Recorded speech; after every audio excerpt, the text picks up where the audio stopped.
to wonder what might have been had we done things differently.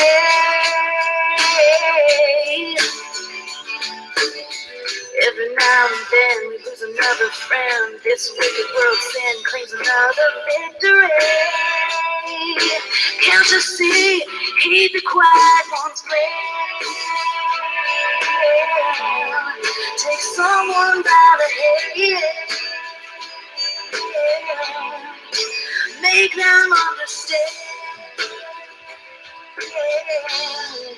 Love your fellow man.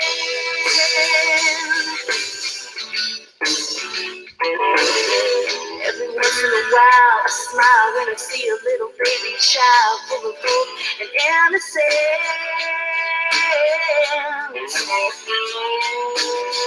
Every now and then, self-discipline comes from within with unfair consequence.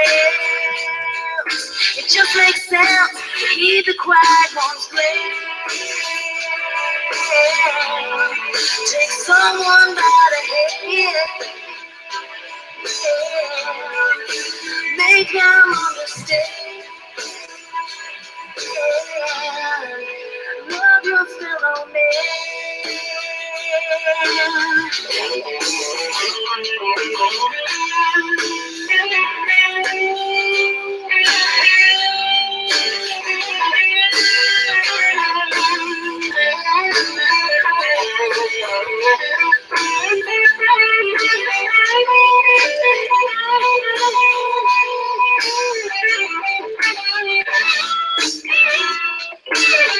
Not so long ago, I was feeling low, cause I really didn't know what course the world would take.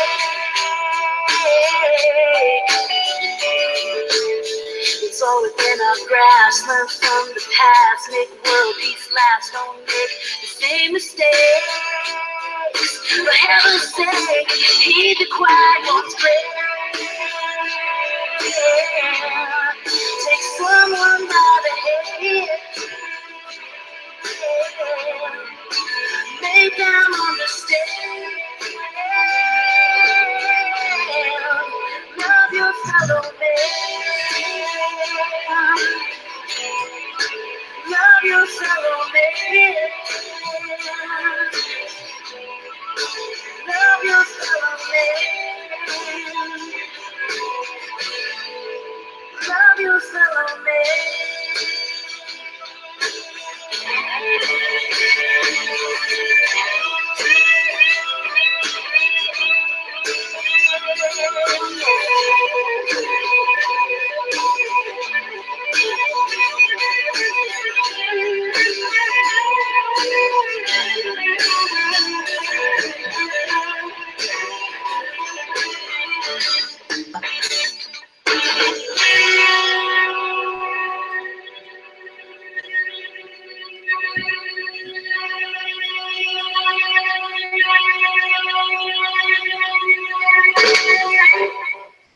Well, hello and welcome, ladies and gentlemen, boys and girls from around the world. Greetings from Sweden.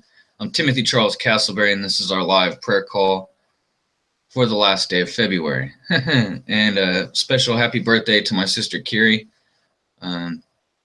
She's a leap year baby, so I wanted to give her a special happy birthday wish, and I hope it's been a beautiful day. So titled this one Feeding Expectation or Expecting to be Fed. And so we're going to kind of center the theme tonight. We'll do the two devotionals and catch up a little bit, and we'll center the theme around expectation. And I think it's an interesting topic to kind of go and explore a little bit. And we've got a great bunch in the house tonight as usual. I wanted to say that it's the opening music that I usually use, and the closing music is from my parents' band. My dad's not with us anymore, so obviously the band isn't together. Maybe they'll be getting the band back together upstairs, who knows. But the guitar player's not here anymore either. But they were almost nominated for multiple Grammys when they came out with this album, so they were fairly successful. But more the message of the music, I think, is what it was about. My dad wrote all the music, and the Susan is the singer. It's really good. I like it. But I don't know, when I get back to the States, if y'all are interested, I could probably send a CD or something. We've got a lot of burnt copies, and but I do own the copyrights, so I get to use it for free. But so yeah, the title comes from Johnny and the Moondogs because my dad liked John Lennon a lot, and that was John Lennon's first band's name. So that's a little history for you. Hey Franco, what's going on? Welcome.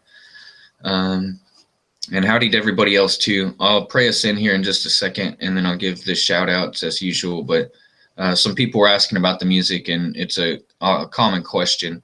So one of the songs last week, or yeah, earlier at the end of last week, we had a lot of technical issues getting the Euro stream going this weekend, and it did record one of them, but it was a failed live stream, but it did have the opening song, so I just titled it Dog, and you can hear that song, at least most of it on there. It's not the best quality, and I might put some of these up in better quality eventually, but yeah, I'll message you K Small and we'll discuss something. So yeah, that's what we've got going on for tonight. If you have any prayer requests, please put them in all capital letters, and we'll try and catch those throughout the night, and we'll address them at the end. So I appreciate that. So put it in all capital letters, and don't feel bad for yelling in the chat. So we've usually got nice people here, and there are exceptions to the rule, right? So howdy, y'all. Welcome. Thanks for joining me, and I'll go ahead and pray us in real quick, and then we'll get going. So Heavenly Father, thank you for this evening that we're able to come together in your name. And you tell us where two or more are gathered in Jesus' name, that he's in our midst. So we thank you for letting your son be in our midst. We thank you for him being the worthy sacrifice that could be appointed in order for us to be able to acquire faith and come to a saving grace and mercy. God, we just thank you for your unconditional love and loving us even though we were dead in sin. And thank you for appointing us to mercy before the foundations of the earth were laid. So we highly value our appointment. And God, tonight we want to commit and dedicate this night to you in your service. And we just appreciate the fellowship of people that you've brought together. And I'm really excited to see what you have for us tonight. So thank you for letting us spend this time with you. And we just ask that you bless this night and give us deeper revelation of your truth, and give us a deeper understanding of your grace and mercy, and what it is to abide in you in unconditional love and faith. So tonight we just ask that you walk with us, that you teach us and comfort us, and that you fellowship with us as well. And in Jesus Christ's holy name we pray. Amen. All right, guys, so there's the prayer to get us going. And I'm going to refresh the chat and say howdy to everybody. And I guess I'll turn on Shelfie time so you can watch me read. We'll see how much this lags everything up. Let's see. So yeah, this is going to be the last live stream from Sweden for the normal Tuesdays. I'm going to be going back next Monday, and I'll be flying backwards in time. So I don't know if we'll have a Tuesday prayer call next week, but we will do one more Euro stream this week. So we've got one more live stream this week from Sweden. And yeah, this has been a super fast 3 months. And I just wanted to make sure everybody knows that I'm glad y'all were able to enjoy the experience, and probably be coming back this summer. I will be coming back, but I think it'll be during the summertime. So we might be able to do some of the live streams from outside. You know, and see how nice it is when it's nice. But yeah, so it's been a great time. It's been a life-changing experience, and I appreciate y'all being a part of it. So, hey, Gina, what's going on in the chat? I'm glad that you could be here, and super glad you could be here. So, and James, it's always a pleasure to have you. Rich Bob, what's going on, buddy? You were first, as usual. I'm glad you could be here. And Relevant Truth, what's going on? I'm always pleased to have you with us. Ash Matt, what's going on? You're one of my homies. And K Small, thanks for joining me. Glad you could be here too, lovely lady. And my lovely Sophia, I'm glad you could wake up with me at 3, 4 in the morning to do this, or at least enjoy it for a little while. What's going on, Bridget? I'm glad you could be here. Send my love to your lovely daughter. Blessed to have you with us. And Shadow in the Mask, what's going on, buddy? Always fun to have you along for the ride. And let's see, Josh Webb, what's going on, buddy? I'm glad you could be here. I love you, brother. We still need to catch up and get a talk going. I know it's been long overdue, so it'd probably be easier to coordinate our time when I get home. But yeah, I haven't forgot about you, just so you know. Let's see. Franco said howdy to you first. Glad you could join us. And Christine, Carolina, what's going on? I'm glad you could be here too. And Malov, brother, what's going on, buddy? And Ramses, I'm happy to be alive too. And I don't know, I think if you don't have a lot going on in your life, you're not paying attention to what's going on in your life. um, Ramsey said he had a lot going on these days, and I think most of us do. Let's see.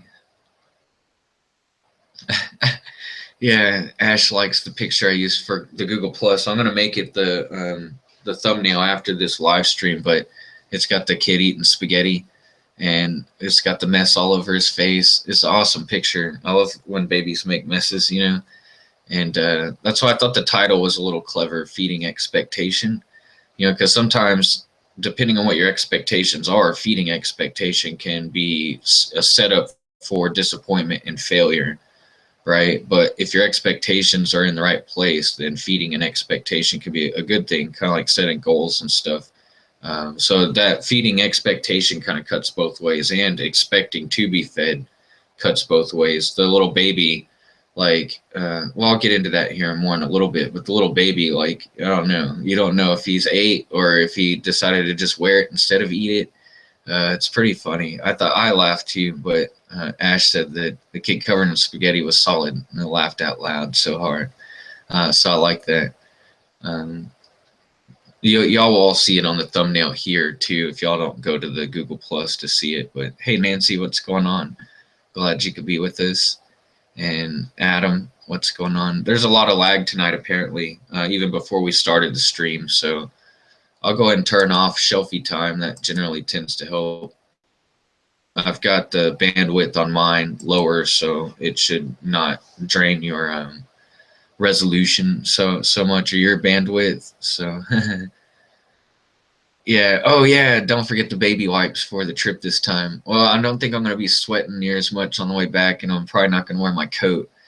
I was told to wear my coat on the plane because it would be cold, and it was super hot. If y'all haven't seen the first pre-recorded prayer call video I did when I got here and told the story about my flight and everything, them losing my luggage and my big wet marks under my arms, where my, you know, the wet pit spots.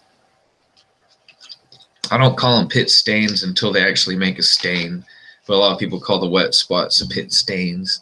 But yeah, it was funny. Thanks for reminding me about the baby wipes. That's definitely good to have. Glad Tina's back. And everything's working. So she was having some technical issues of her own. I'm glad you're back, sweet lady. Let's see. And Gigi's in the house. Glad to see you. I was Wubba. Lubba Dub Dub. And it's hard to remember everybody's name sometimes too, because they'll have a name here and a name over there and a name on Facebook. And it's like, yeah, I'm this person here, but I'm that person too. And then you get quite a few people in the circle, and it's like, whoa. Hey, Laura, Val, what's going on? I'm glad you could be here too. Welcome to the family. Let's see. Tinny, do you think Jesus did maybe have longish what? Hair, I'm going to guess. But I don't know. Probably. Nazarite, not Nazarenes, but Nazarites weren't allowed to cut their hair or shave their face. So if he was a Nazarite, then yeah. Let's see. Yeah, I'll do that for you, Kimmy. Let's see. Not put user in timeout. Okay, so yeah, I'm gonna get started in just a second. Almost done saying howdy, but what was the video called? Greetings from Sweden, I think was the name of it, James, but I'm not sure. So sorry if it times you guys out. That's out of my control. But oh, there you go, Adam. Longish hair because of his Nazarite vow. That was the question. But yeah, that's exactly what I thought you were asking. Yeah, and so that makes it definitely more plausible that he did have long hair. Well, I know a lot of the more modern pictures show him with like, one of those super cuts, haircut. And I don't really care for that image, but I'm not really stuck to a model image of what Christ would have looked like. There's some good suggestions that he's black, but that I don't like to get into that discussion or debate, generally speaking. And really, if you break down the context of the scripture, it's not in his physical form that he looks black. So who knows? And it's an interesting question, though. I've heard there's a scripture where it talks about I think it says something along the lines of it's a shame for a man to have long hair, as being like unnatural.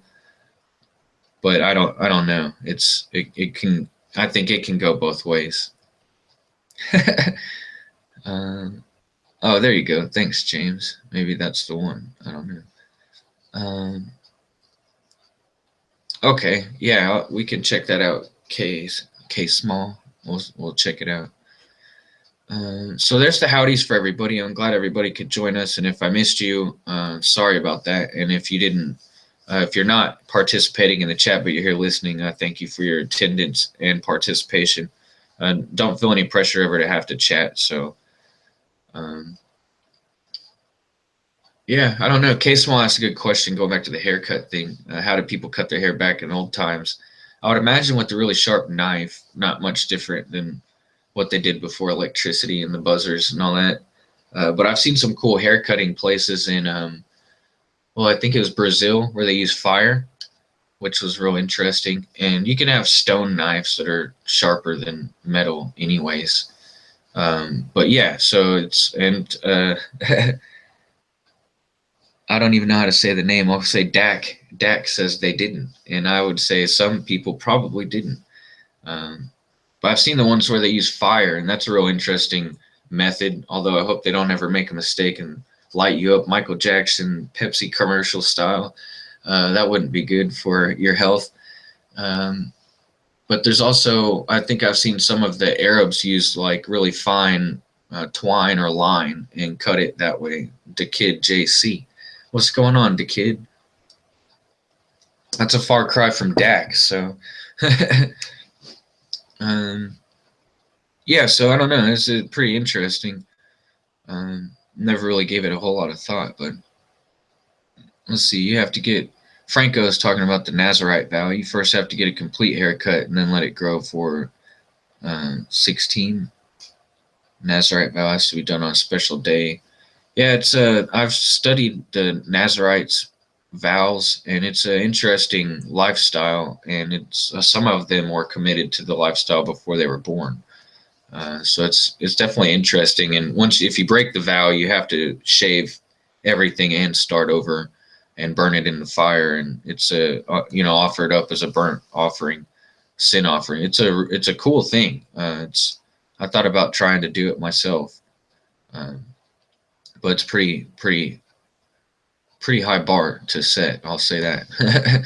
So I believe the painting that the little girl painted matching that boy also saw in heaven is for real, and what Jesus looks like. Yeah, Nancy, that's the supercut. One of the supercut pictures I mentioned. I'm not saying I don't believe her story or the picture, but I'm not saying I do either. If that's the way he looks, that's the way he looks. To me, it feels like out of place to see him with the modern haircut, but Jesus meets people where they're at, so maybe that's what the girl needed to see. Or maybe that's what he looks like for everybody. Who knows? Hey, what's on, Brent? What's going on, buddy? I'm glad to see you. It's been a little bit. Hope you and the family are doing well. So tonight, we talked about feeding expectation or expecting to be fed. And as that relates, I guess I will ask a question for the chat to throw out there. Feeding expectation. Can you think of expectations I'll ask y'all to answer in the chat if you want to. You don't have to. But can you think off the top of your head any expectations in your life that you've had that set you up for disappointment or failure? That maybe at a later time in hindsight, you realized that it was an unrealistic expectation that you had. I'm just curious to see if this resonates with anybody in particular. Because when I was thinking about this, and this will tie into the first devotional, I believe, in feeding into expectations, I think sometimes, especially if we have unrealistic expectations, we set ourselves up with maybe delusion of grandeur, or we begin to act in a way or angle in a direction that takes us in a way to fulfill whatever that expectation might be. But in the process of trying to fulfill that expectation, which is unrealistic and usually probably won't be achieved, the things that you're willing to do to compromise your values or morals, or maybe parts of your personality, I think sometimes people sacrifice who they truly are in order to make things happen or to get things done. So I was just curious, does anybody have any examples from their own personal experience of feeding an expectation or having an expectation that was an unrealistic one? I think a good example of how this kind of can cut both ways if it's not an unrealistic expectation or even in a an exception to the rule. It's like the 10 Commandments. I don't think anybody can follow all 10 Commandments perfectly. And that's not even a fraction of all that we're expected at times in God's perfection, right? And in his perfecting love. If you stop to think about it, if we can't fulfill the obligation of doing the 10 Commandments without, pause or failure, and we know that's an unrealistic expectation because we're imperfect humans, right? Would trying to gear our life towards fulfilling the expectation of that lofty height that's probably unachievable for a mortal person, only in Christ can we be perfected. So if we look at obeying and following the 10 Commandments as something unachievable and it's an unrealistic expectation, does that mean we just throw them out the window and don't bother to try? So I think it's kind of you weigh and balance. Obviously, we do follow the 10 Commandments, and that's what shows us what's wrong. And in knowing what's wrong, then we can be corrected and come to obedience and all those things. But it's just an interesting thing to consider. When is it an acceptable exception to the rule to say, yes, this is an expectation that's unachievable, but for God's glory, I'm going to feed that expectation and whatever it takes to make it happen. That is the narrow path, right, DJ? But there's other times where, I think there's been times when I've had a job or a career, right? And obviously I'm in Sweden now, not at that job or career anymore. But there were times when I had notions, when you get momentum going in your ascension up the corporate ladder. If you get a paycheck that's, above and beyond most people your age, if you get to a level of achievement where you feel like, hey, I've really accomplished some things, you start to get these notions of, well, maybe I could take it all the way, There's some companies where if you start from the bottom and work your way up to management or upper level management, once you get in there, you're like, oh, hey, I'm in the door, and then once you get there, are you willing to step on the friend that got you into the company to get above them? Or then you get into the whole business aspect of the social Darwinianism, right? And only the strong survive. Is feeding that expectation. Is it realistic that you'll ever get to the top of the corporate ladder in some of these companies? No, that's not realistic to ever expect to get into that inner sanctum, right?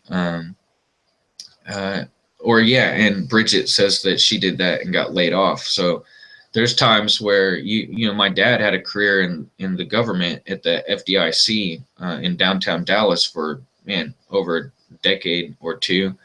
And at the end of his career, when he was close to being able to retire or thinking about those things, they laid him off at the end of the Bill Clinton administration, right? And they hired literal contractors that they had to train to take over their jobs when they got fired. I mean, it was really sad. But if you put all your eggs in the basket of an expectation of, well, I'm going to be able to take this career to the end of my days and retire with a nice sum, and the cost of living will be right on time. Who knows what kind of economic collapse could happen, or if you could get laid off, or hey, you get sick for a while, or somebody passes away in the family. Who knows, right? So do you want to really jump all in, feeding an expectation of, um, I don't know, just whenever it gets into the degree of an unrealistic expectation, and then the things that you're willing to do to feed into it, right? And maybe even times when it's not an unrealistic expectation, and you're willing to feed that in a way that's not healthy, spiritually or mentally, or because I think sometimes people can get stuck into like obsession. You can obsess over your expectations or your goals. And I'll quit talking for a minute just to kind of collect myself and catch up on the chat, because I could speak a lot to this, and I don't want to just talk around the topic either. So, yeah, James says that none come to mind at the moment, but there have been many. Gina says that she's learned not to expect anything, and then she'll never be disappointed.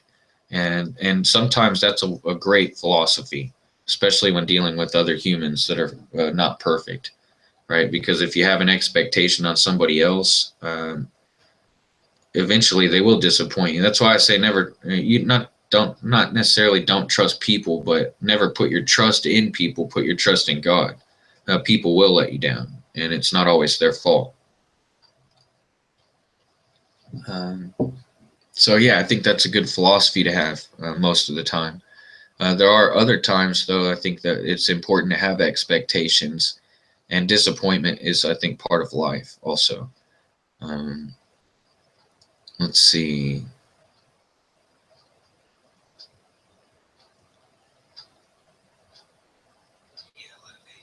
Okay, yeah. So K Small says that using crystals to cure type 1 diabetes.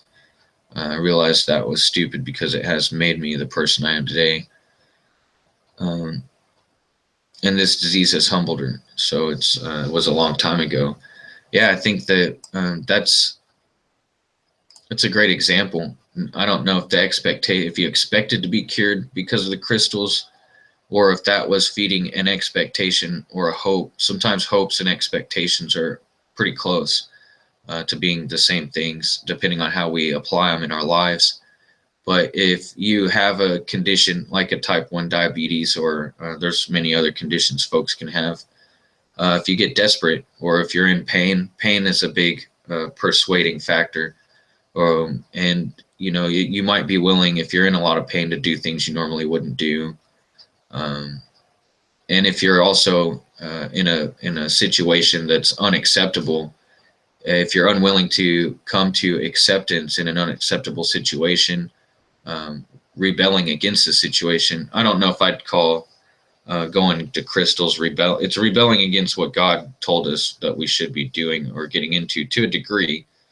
Crystals can be considered geomancy, which is a form of magic involving geology or rocks.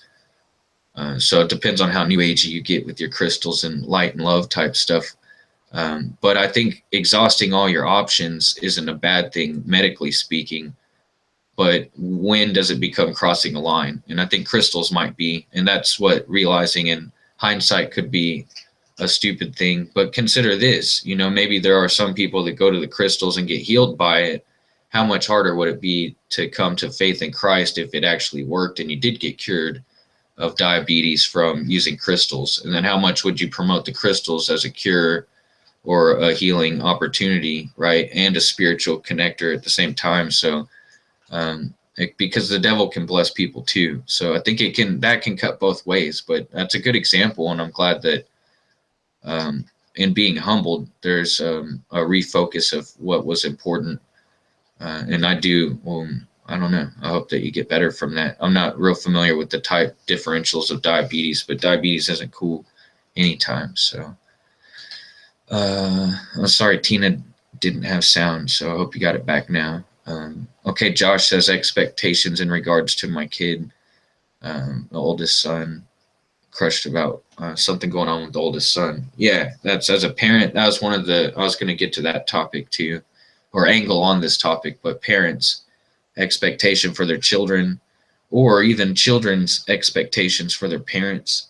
I know I was crushed when I found out some things about my parents when I was really young, when they were my heroes and perfect, and then when I found out one day that they weren't so perfect, um, it was pretty devastating. And I remember getting to the point where my ideals of them and the perfection that I held them to in standard of how I viewed them, that really was an unfair expectation to place on people who are just humans, right? Or you think about this model image of what a parent's supposed to be, and when you have anything less than the model image, then you feel like there's a disservice being done there. Or it's only once you get older, old enough to have your own kids or to see a reflection of how you can do it compared to how it was done for you, or how you've compared your situation to others that probably maybe have had it worse, some better, of course, but when you compare it, maybe you're thankful for, wow, it wasn't as so bad as I thought, or this thing, these kids don't come with manuals and there is no instruction book. And my parents did an actual really good job. Now, maybe I'm the one that's not cutting the mustard. I think it's real interesting as a child. A lot of times from parents' perspectives, we think about how disappointing it can be in a situation where I thought I raised them better than this, or I thought they were I know the person that they are, and this isn't who they are, but is this who they're becoming, and the worry and fear and all that that can come along with that.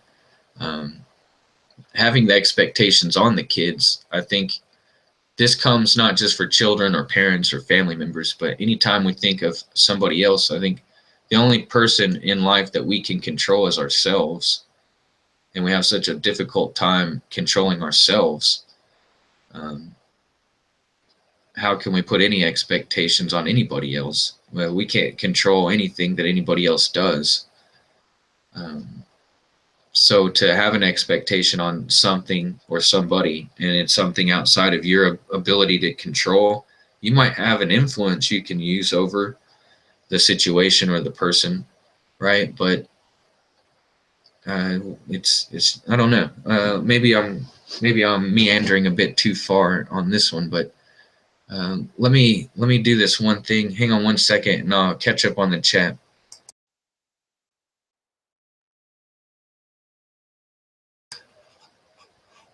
Okay, and I've got the devotional I'm going to read here in just a second after I want to read a little bit through more, but expecting to become something a person was never to be, right? Franco says, and I think that's a good thing, right?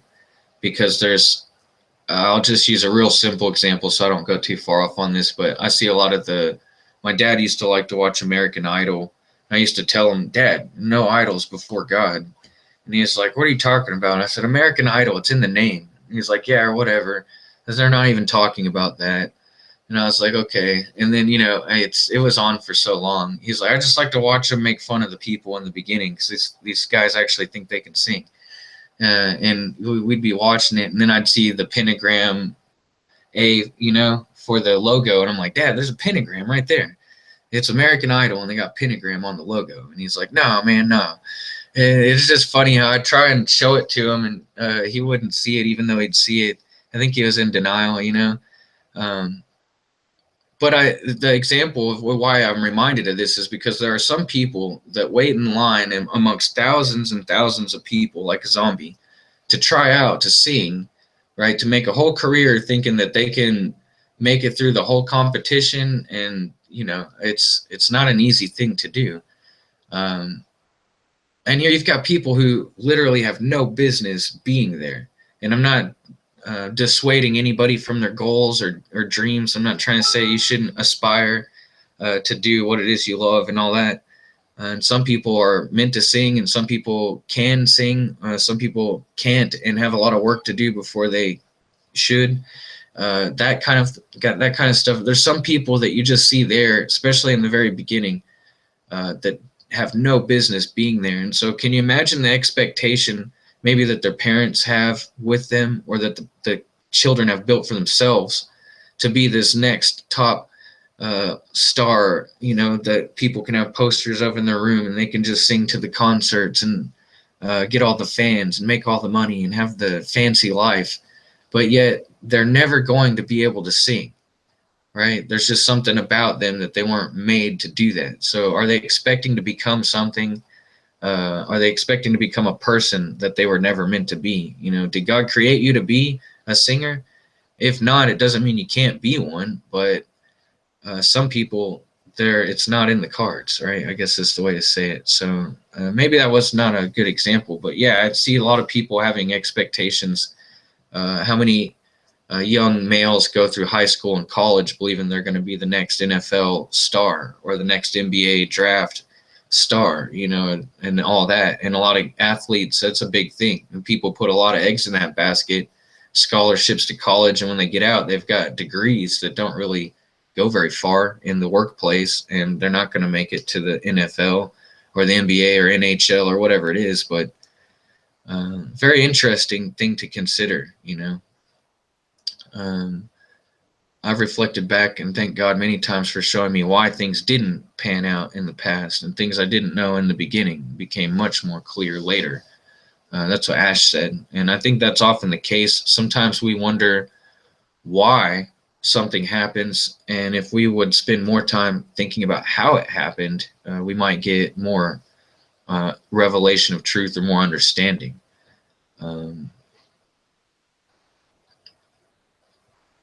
Let's see. Okay, so I think I'm almost caught up, or I might be really far behind. Yeah, and on the last prayer call that I did, the pre-recorded one from yesterday, I said to look up the word abide, and Ash actually did the homework and did. Definition fits into what we're talking about right now about expectations. So I'll pull up the word abide, and we'll see if it matches the definition real quick. Let's see.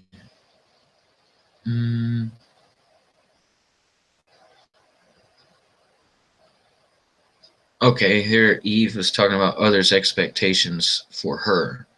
So that can be another thing. Feeding expectation doesn't necessarily mean feeding your own. It could be feeding others' expectations. Yeah, so that's a good one. Eve said, if you're a Christian, you will not sin. And that is an expectation that people will put on us as believers, right? Because we are ambassadors, they look at us as ambassadors. And if we're going to be having an ambassadorship, what's it of? And it's of a sinless Savior in Jesus. So if we're to follow the sinless Savior, Jesus, then of course the expectation is going to be sin-free lifestyle outwardly. And that's a hard thing to achieve. It's a hard thing to even have an appearance of. So I think that's an interesting point. And I'm glad you put that out there, because thinking of it from another perspective is always a good way to get a wider angle on your own. So if you consider living up to others' expectations, I think of it more like integrity is doing the right thing when nobody's looking, right? And then, but what is doing the right thing when everybody is looking called? It's probably still called integrity, but yeah, William Hung. She bang.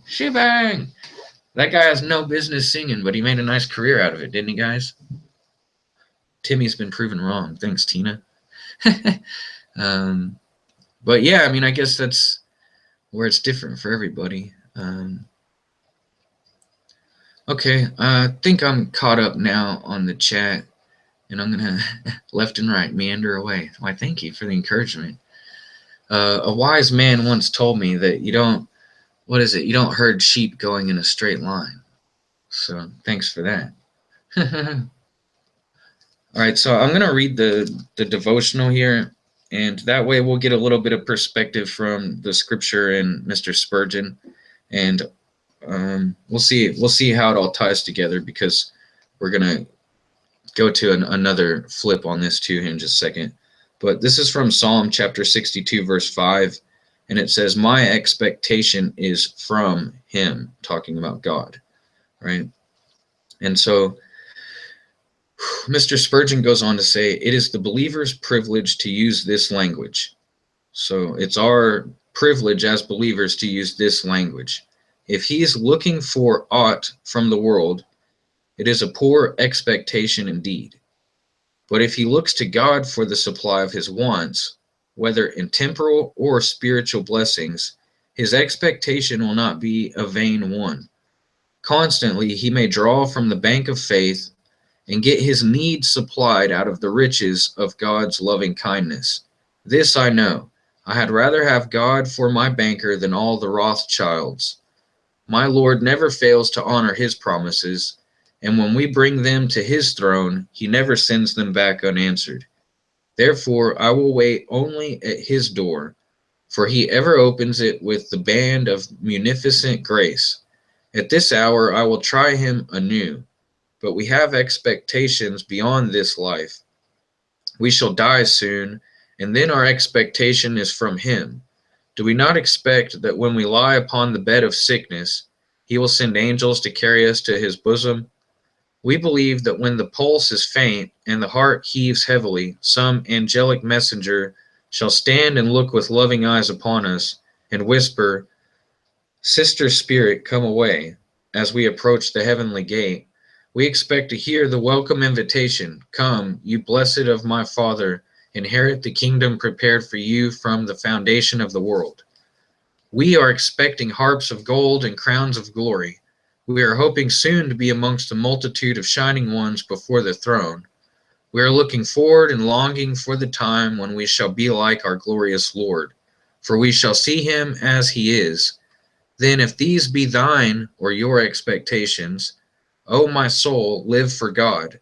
Live with the desire and resolve to glorify him from whom cometh all your supplies, and of whose grace in your election, redemption, and calling it is that you have any expectation of coming glory.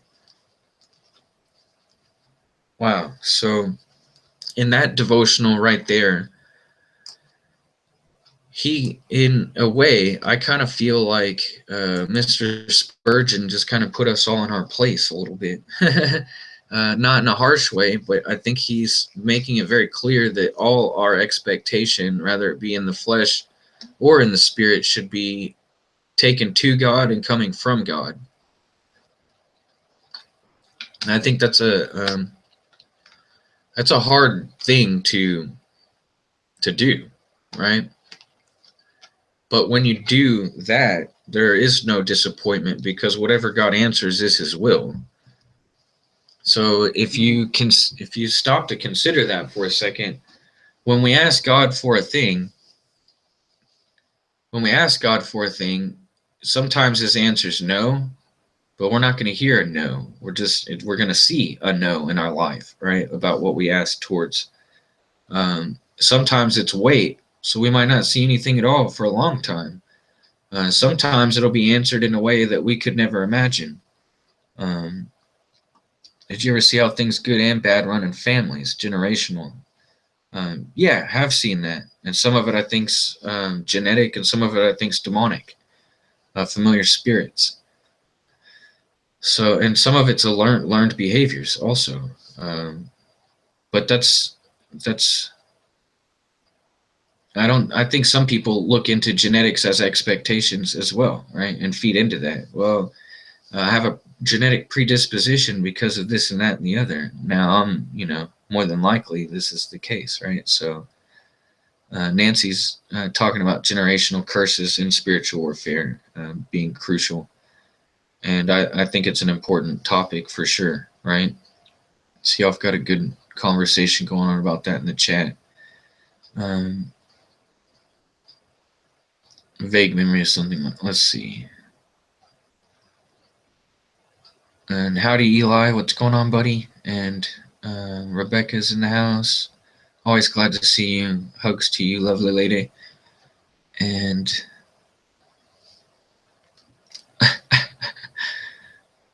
We probably all hate it when you sing, Adam. Don't worry, we're not the only ones.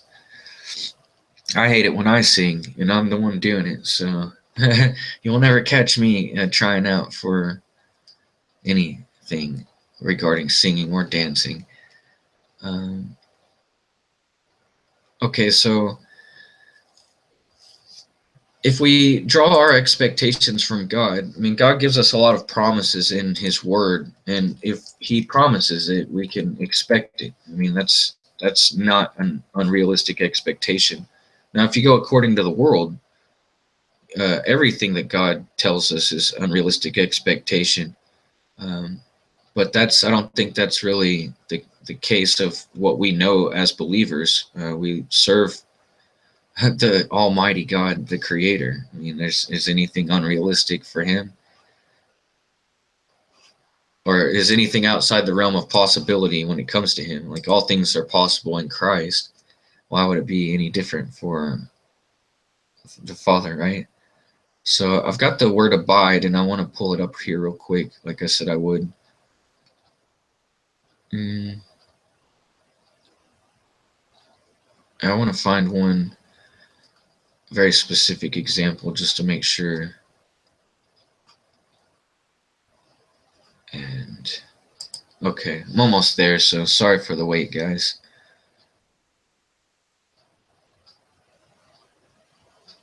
Yeah, here we go. It's the one, John 15:4. Abide in me and I in you. As the branch cannot bear fruit of itself except it abide in the vine, no more can you, except you abide in me. I am the vine, you are the branches. He that abides in me, and I in him, the same brings forth much fruit, for without me you can do nothing. So if you are truly a branch in the vine, or connected to the vine, right? If he's the head and you're a member of the body of believers, then you're one of those branches, right? And if you abide in him, then you'll bring forth much fruit. So there's an expectation we can have to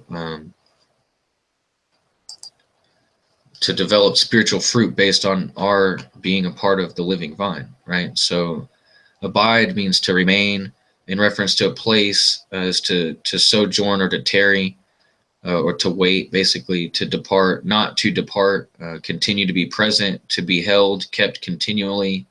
In reference to time, is to continue to be, not to perish, to last or to endure. Of persons is to survive or to live. In reference to state or condition, to remain as one, not to become another or different, to wait for or await one. So my favorite application of the definition in reference to state or condition, right? Abide in me and I in you. That's to me a statement of a condition of being, right? And to remain as one. Well, if he's in us and we're in him, we're not to become another or different, right? So if you think about being as a believer grafted in, well, now we're part of that olive tree. So it's a pretty cool concept to consider, that once we can abide in him, our level of expectation increases magnificently. But I think sometimes we put unrealistic expectations on God too, and look to him almost as like a fairy godfather that can just wave a magic wand and undermine, millions, if not billions, of people's free wills. So it's a Oh, thanks for saying hi to me, Eli. Yeah, you wrote me those emails, and I haven't responded back to them or anybody else's emails yet. And I was busy drawing mushrooms and snails, so thanks for appreciating the mushrooms and snails. And I'll be glad to appreciate getting back to you when I get and make time for you. So I just wanted to throw you a bone there, buddy. So thanks for joining us. I'm glad you could be here, and I'm glad your priorities are right on point too. So my expectations aren't let down, because I have a level of expectation of what I get from the people that come here, and I've seen what to expect from you before. And I'm sorry if I let you down, buddy. So I apologize. But how's everybody else doing? That was one thing that I didn't want to actually mention, so I'm glad you brought that up, Eli. Expecting to be fed was the next portion of the theme, right? Which is expectations, and whether they're realistic or unrealistic, expecting to be fed. Kind of used that picture as an example. When you have a baby and you sit them down in the high chair and you go to feed them, I've seen it before where you have the spoon full of the food and you go to give it to them and they don't want to eat it, right? So if you pick the spoon up, sometimes you got to do airplane, right? And go around, and then maybe they'll be interested, maybe not. Sometimes you have to dress it up and make it interesting to them, right? And they still don't want to eat. There's other times where a baby will sit down and you put it all in front of them and they just look at it and they look at you like, aren't you going to feed me? Right? So when you look at it together at the same time, it's, you never know what you're going to get when it comes to dinner time with kids, that's for sure. But the expectation to be fed, when you really think about it, should a baby expect to be fed? And I think yes, up to a certain point. And, some people agree or disagree about what age that they begin or don't begin to do a thing. And parenting styles differ, but ultimately when a kid's ready to feed themselves, there's nothing that you're going to be able to do to stop it. It doesn't matter how skilled they are at doing it or how unskilled they are at doing it. And so that picture is a great example of a lot of the kids, their process of eating is wearing it, most of it. So as big as their mouths are, they have a hard time getting the food in there. And a lot of it has to do with dexterity and things like that. But I've seen kids like to play with the food where they just rub it in anyways. So as we take this into a spiritual overlay, and hey, good night, K Small, have a good evening. And thanks for stopping by. Always glad to see you. When we think about expecting to be fed on a spiritual level, I had that problem, when I got saved. I depended on my youth pastor and the guy who helped bring me to the Lord. I depended on him for every answer for everything. If I had a question about the Bible, I didn't even ask God, I asked him. And I expected to be fed. Hey, Blue Blood, what's going on, buddy? Sneaking up on me like that. I had a hard time getting the understanding that I needed to take things straight to God or go straight to his word for my answers. Right. And that was my problem, was because I had a unrealistic expectation on this guy that I thought had all the keys to the kingdom. Right. And I think how often do we do that, where we look to one person who has more answers than we do, and we just expect, like a baby bird, for them to regurgitate the halfway chewed up food that's already beginning to be digested.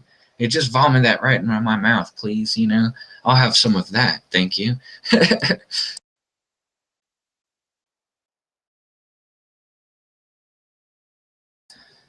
I think there's also other times, though, when people do get born again at the very beginning. They need to be fed and coddled, but when do they need to stretch their wings out? When do they need to begin to learn to fly on their own, right? And so I don't think expecting to be fed is a bad thing, but I do think that we can get complacent and comfortable. And if we get too complacent, then I think our expectation to be fed is not proper, right? And then when that person doesn't continue to feed the flock enough, right? Or maybe they're getting gluttonous for the food. That's at a point when it becomes unhealthy all the way around, and you can actually, your faith can take a hit because you put too much eggs into that basket of that person, right? Who it wasn't right anyway. So now I give an example of this because I see it from time to time. I've got a lot of people that reach out to me, and I contact and stay in contact, reach out or reach back, at least like or love the comment. I mean, it's a million things between the emails and the Facebook threefold, fourfold, the Google Plus twofold, the YouTube plus setting everything up, and having a personal life on top of it. Being out of the country definitely makes things a little more challenging at times too in foreign language. But hey, who's counting all of the woes? It's not like I ask for a pat on the back, and I don't really need to be lifted up. It's nice, and I do appreciate it. I don't want anyone to think I don't value kindness and kind words and appreciation. But it's yeah, I don't know. It can be stressful, and sometimes I can forget things. I'm a human being. I'm not perfect. So Eli, I think, was upset because I haven't responded back to a couple emails he sent that were pretty serious. And not to minimalize what he offered up, I did get back to him and tell him I'd respond, but I feel bad I haven't responded sooner. But like I mentioned at the very beginning, I've owned Joshua. I've owned him a phone call for almost a year now, and I'm always glad to see him when he's in the house. So I feel just as bad for not calling Josh a year ago, or Ron. I still need to give him a call. I mean, if you want me to give you a list of all the things I need to catch up on and the people I need to keep up with that have 3 to 4 screen names apiece, you do the math. I'm just human. So one of the things I did think about tonight was I like to feed everybody that's here, right? On top of that, though, I don't want anybody to feel bad for being here, because I don't look at you as expecting to be fed in a bad way. And Brent, I probably owe you a call too, buddy.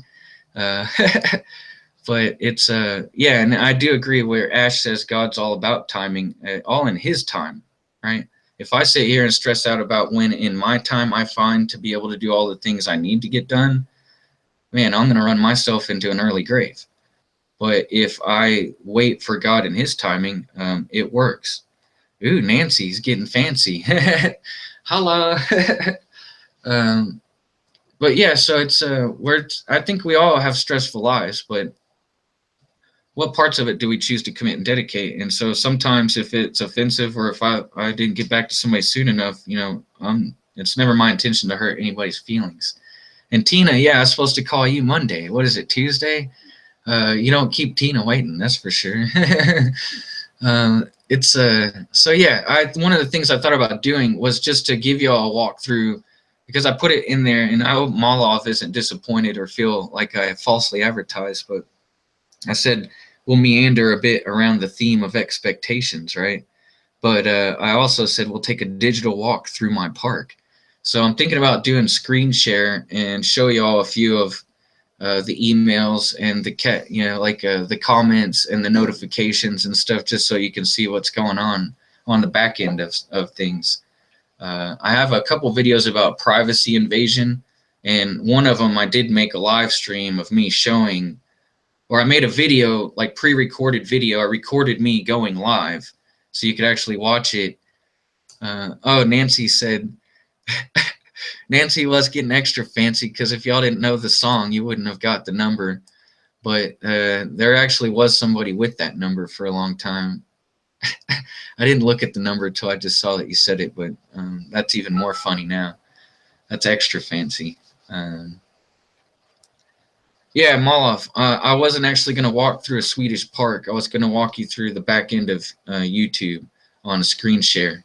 So I said I didn't want to let you down, buddy, because I think you shared it thinking we were going to go on a walk. Well, we might be able to do that this summer when it's nicer out. Not at 3 in the morning, though, because you won't be able to see anything. But all right, so expecting to be fed.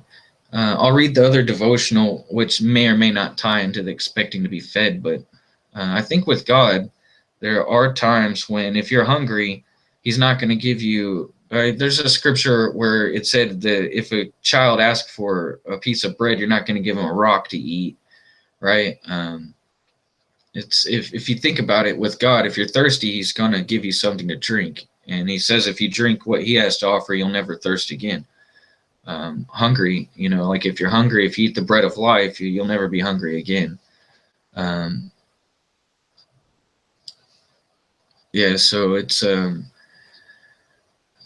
I don't think that you can not expect to be fed when it comes to God, and I'm not talking about food for the belly either, right? And there are people in this world that have hard time getting food in their belly, but spiritually they're some of the most close to God people that you can meet, right? But they're not complaining about not having food in the belly, and I'm sure there are those that do, but if you're focused, you don't live off of bread alone, but every word that proceeds out of the mouth of God. And if you have the opportunity to spiritually be fed, I mean, I'm not really, there's times where I've not worried about my body at all, and maybe I'll pay a price for that, but at the same time, maybe that was the right thing to do. I think many people focus more on their physical body and condition than they do on their spiritual condition. And that's sad. I think that can be a very negative thing, right? But I'm not saying you should totally not consider your body at all, right? I saw this picture earlier and it said self-love won't make up for lack of a good diet, right? And it showed people who were out of shape talking about how they loved their bodies and stuff. And it's not to shame somebody that's out of shape, and they should love themselves and their bodies, but they should also want to be healthy or healthier at least, right? So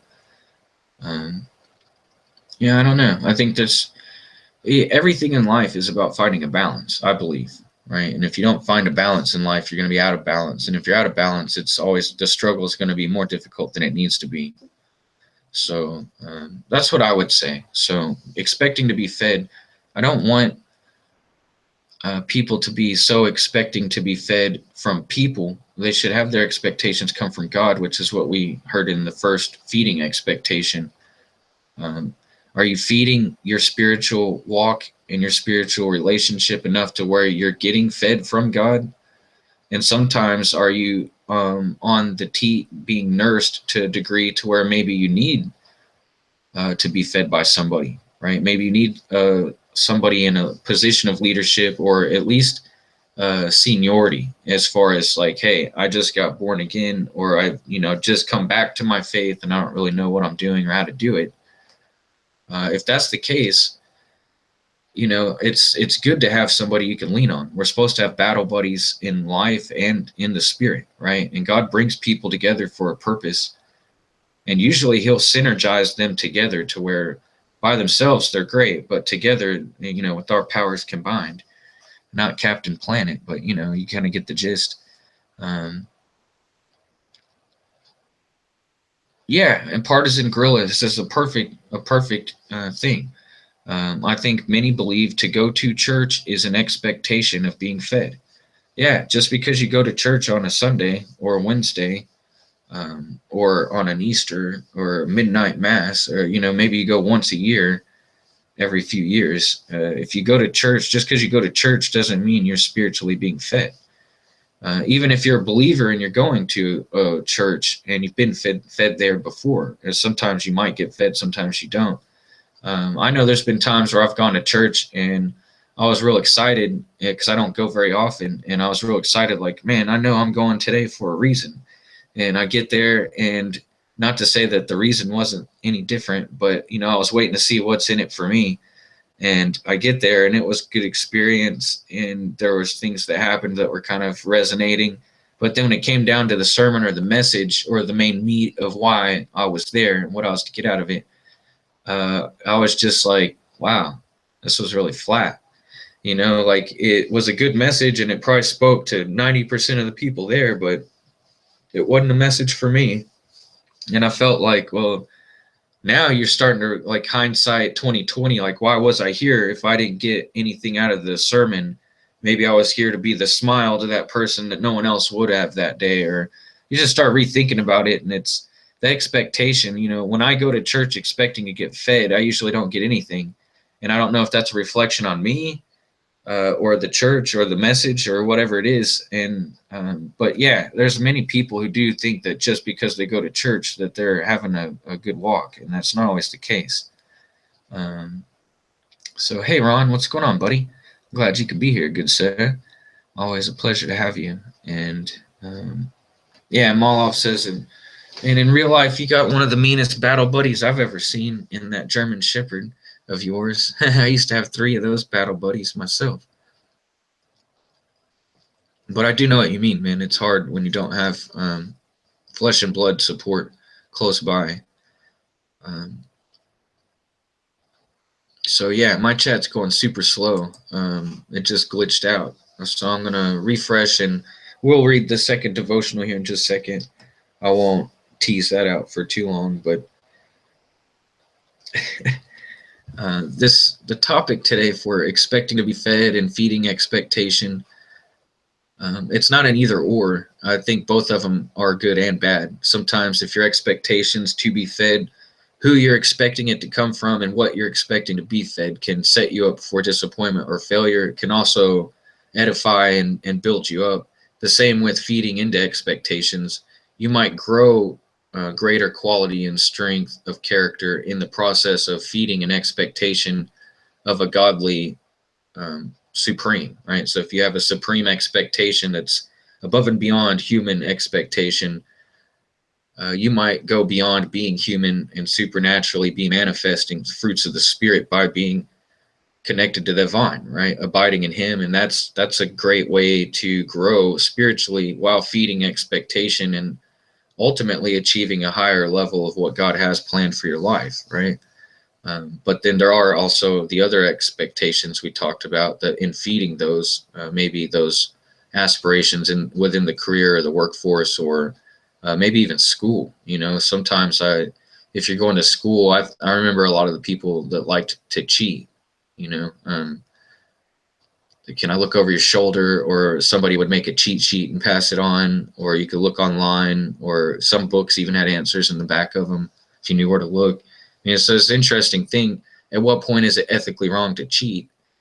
And what is cheating, if by definition? And in school, I think it's pretty clear cut. But at that point, are you willing to feed the expectation of making a passing grade and getting the degree at the expense of not actually retaining or absorbing the knowledge, but just passing the test? I've seen a lot of people do that throughout my school days. But Ron says he thinks being fed means learning more about his ways. And I would say definitely. The more we are fed of God, the more that we will grow sustenance in him. And the more sustenance we get, the more we'll develop. And the more we develop, the rest, it's not much different than when you're born again. You're literally a baby in Christ, right? And then you are on milk, on the teat, and then you get off of that. And I think there's a time where you're on formula, or the bottle. And then after that, there's a time where you start going to liquefied foods, and then you start getting more solid as the baby's able to digest. And eventually you get to the point where you can digest meat. And I think just because you get to the meat level doesn't mean you should put down the milk. And sometimes I say you should marinate the meat in the milk. It's a good thing to consider that in having expectations, we have to be. I think if we let our expectations come from God, then we're not going to be. It's not to say disappointment isn't a part of life, but I think when you're open to God's will being done, then no matter which way things play out, you're going to be able to accept it, even when things are in a condition or situation that's unacceptable. And I think you'll be able to take a more clear, objective perspective as you go through processing it and actually having to live it out, right? Whereas if we live in our emotions and we let those regulate our actions, I think at that time it becomes very difficult. I think it becomes very difficult to navigate accurately when emotion is steering the boat, because sometimes you might get a wind in the sail that's coming from you from the side, right? And if you don't have the right person at the helm, that wind might throw you sideways. I know I've gotten sideways many times, and that's not a good place to be.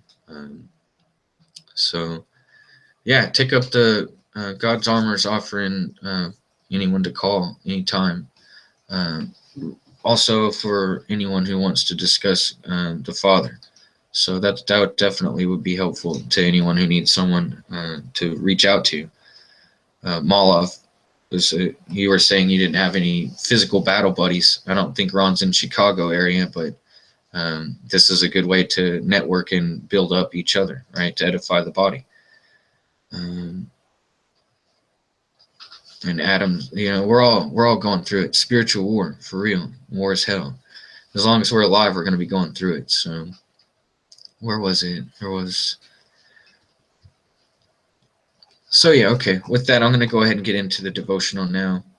And I appreciate everybody being here too, by the way. I know I'll say that all the time. Probably gets old hearing it, but I'm always happy to have everybody. So this is from 1 Kings chapter 17, verse 16. And it says, "The barrel of meal wasted not, neither did the cruse of oil fail, according to the word of the Lord, which he spake by Elijah." And Mr. Spurgeon uses that scripture there, which is very interesting, and I think he goes into a little detail if you're not familiar with the story. But this is a really cool story, especially when it comes to expecting to be fed. And that's part of why I did the play on the word there, was for this devotional. And then Mr. Spurgeon says, "See the faithfulness of divine love. You observe that this woman had daily necessities. She had herself and her son to feed in a time of famine, and now, in addition, the prophet Elijah was to be fed too." Now, just pause for a second and say, imagine all the preppers and the people, like the doomsday preppers. Imagine everybody that's getting their supplies relegated for themselves and for the end times, and they can make accommodation for themselves only for a set amount of time. You've got enough here in this example. It's oil, which you need for a lot of purposes at the time, and you also have was it meal, right, which is grain meal, and that's what they would have eaten or used to eat with, to make bread and such. Now, if they only had a set amount and it's a time of famine, which means it's less than usual, now you add somebody into the mix that wasn't accounted for, and I think that's when it becomes an issue, right? So she had herself and her son to feed in a time of famine, so that's who she's prepared for. And now, in addition, the prophet Elijah was to be fed too. "But though the need was threefold, yet the supply of meal wasted not, for she had a constant supply. Each day she made calls upon the barrel, but yet each day it remained the same. You, dear reader, have daily necessities, and because they come so frequently, you are apt to fear that the barrel of meal will one day be empty, and the cruse of oil will fail you. Rest assured that according to the word of God, this will not be the case. Each day, though it bring its trouble, shall bring its help, and though you should live to outnumber the years of Methuselah, and though your needs should be as many as the sands of the seashore, yet shall God's grace and mercy last through all your necessities. And you shall never know a real lack, for 3 long years in the widow's days, the heavens never saw a cloud, and the stars never wept a holy tear of dew upon the wicked earth. Famine and desolation and death made the land a howling wilderness, but this woman never was hungry, but always joyful in abundance. So shall it be with you, for you shall see the sinner's hope perish, for he trusts his native strength. You shall see the proud Pharisee's confidence totter, for he builds his hope upon the sand. You shall see even your own schemes blasted and withered, but you yourself shall find that your place of defense shall be the munition of rocks. Your bread shall be given you, and your water shall be sure. Better have God for your guardian than the Bank of England for your possession. You might spend the wealth of the Indies, but the infinite riches of God you can never exhaust." Wow. That pretty much just builds and seals the cap and the deal on everything we've talked about tonight. And hey, last messages, what's going on? And howdy, Helen. I'm glad y'all could be here. One of the things, I mean, it's the expectations is obviously the theme and what we're talking about, but here,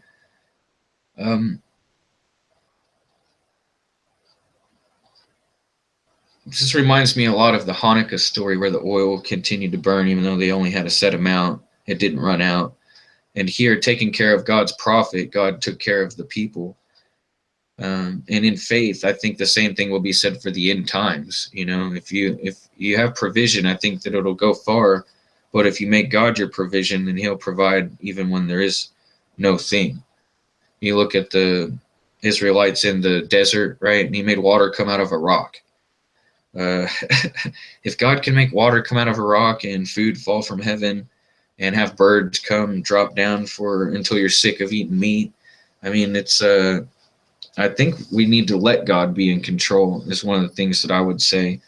And in this, our expectation coming from God, we have a hope and an expectation of an eternal resurrection.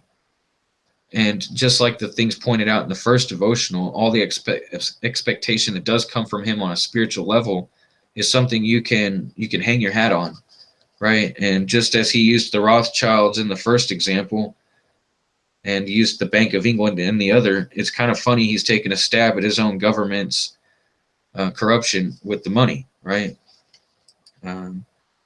Of course, we probably understand the Rothschilds here, but in this, it's really literally quite appalling that over 100 years ago, that name is still as relevant today as it was back then.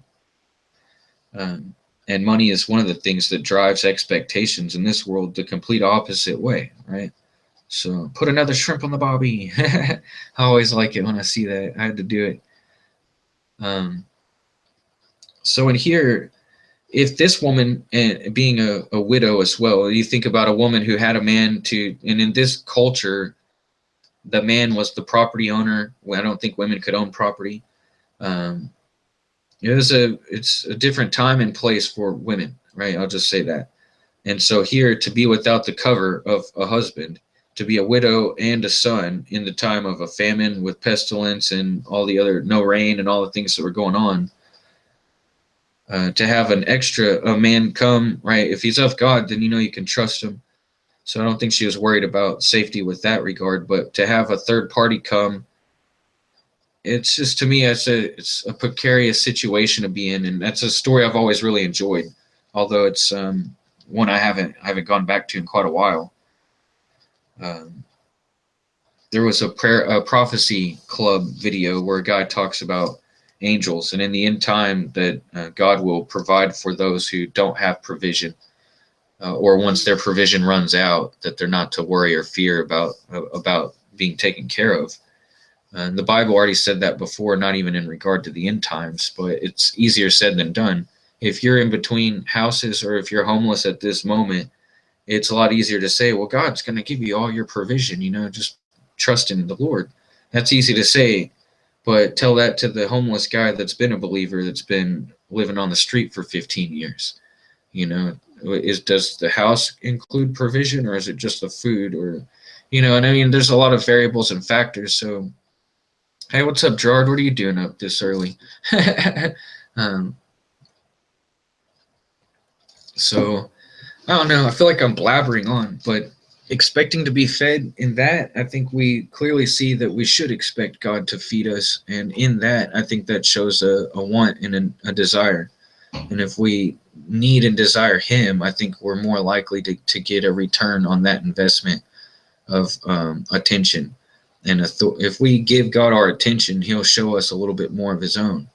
A lot of times God's screaming and crying out for our attention, and he's giving it all to us, but we're not receiving his because we're not paying enough to him. We're paying attention to everything else but him. And that's easy to do in the world. So there was one last thing about it I wanted to mention. Yeah, it said here, rest assured that according to the word of God, this shall not be the case. It is talking about one day your stuff will be empty. It said, each day, though it bring its troubles, shall bring its help. Right? So you take the good with the bad, but though you should live to outnumber the years of Methuselah, Methuselah was the oldest living person in record on the Bible. Right? And if you live longer than that guy, then you still don't have to worry. Though your needs should be as many as the sands of the seashore, endless amount of needs, right? Yet God's grace and mercy last through all of your necessities, and you shall never know a real lack. If you could imagine that with God and his riches, they can never be exhausted, our reward isn't here in this life, in this world anyways. And the sooner we come to that realization and understanding, the sooner we really begin to see life and value it for what it really is and what it has to offer, according to God's vision for our lives.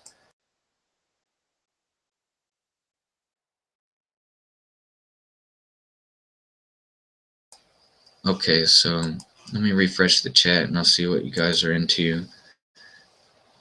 But that's the devotionals for the night, and I don't think I'm going to do the digital walk around. I talked about it earlier, and even though it's synchronistic and it would still be fitting, I'm not feeling the spirit for that. So we'll skip that. But I think just catching up with you guys will be cool enough. So y'all always have a good conversation going, and if it gets too deep, I can't catch up with it. So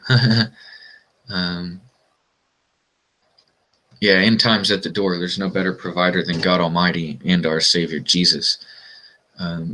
At some point, that's going to be the only thing that can provide in the end, right? If the days weren't shortened, no flesh would be spared. So I'm glad he comes a little sooner than. Oh, Nancy's asking what I was reading from, and it's the morning and evening daily readings by C.H. Spurgeon. It's a devotional book that was given to me by a nice lady, and it's you can get it. I think they have it on BibleGateway.com.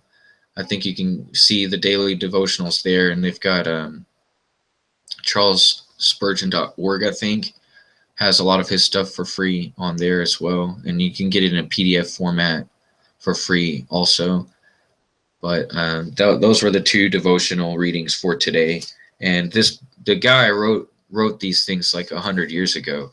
That's why I like to go reference them.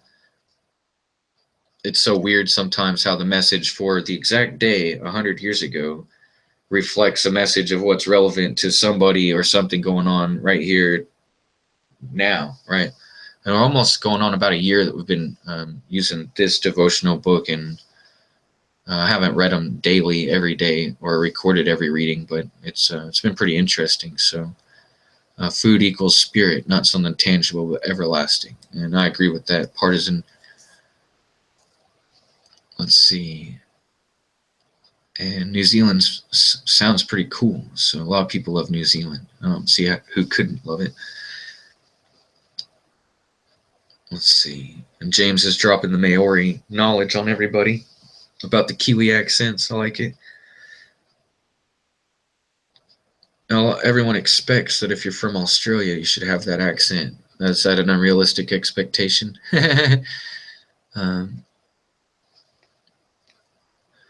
Okay, and hey, good night, Eve. Take care. Sweet dreams. Thanks for stopping by. And I guess I'm going to go. Okay, so I'm going to go ahead and ask for any questions. Does anybody have any questions or prayer requests? Because I think I'm going to probably close out pretty soon. I didn't feel well tonight, and I'm kind of tired. But this has been a really good talk because I do like the topic and expectations. I've kind of lived my life where I hope for the best, but I expect the worst, right? And for a long time, having that philosophy on life, the worst generally tended to happen. And I think it's because I expected it to happen. I'm sorry, Miss Static. We'll probably keep going for a little bit, but jag förstår lite svensk, Rich Bob. Lite. Ardu American. Yeah, so anyways, my expectations in life have always been very low because growing up the way that I did, which wasn't a horrible childhood or anything by any means, but it's just been a tough life. We've seen a lot. My expectations in life were always like I thought my name should have been Murphy when I was born. Murphy's Law, like anything that can go wrong will go wrong. That's pretty much how my life has always rolled. So just expect things to go wrong, and I'm more prepared to deal with them when they do. The problem with that is you feed into that expectation, and by feeding that, you're always looking for things to go wrong. Thanks for the prayers, Helen. I'm just dragged out because I'm tired, and it's well, this will be the last time I get up at 2 or 2:30 in the morning to get ready for 3 or 3:30 broadcast, usually fashionably late. Staying up till 5:23 right now in the morning to do this for y'all at 8, 9, 10 o'clock.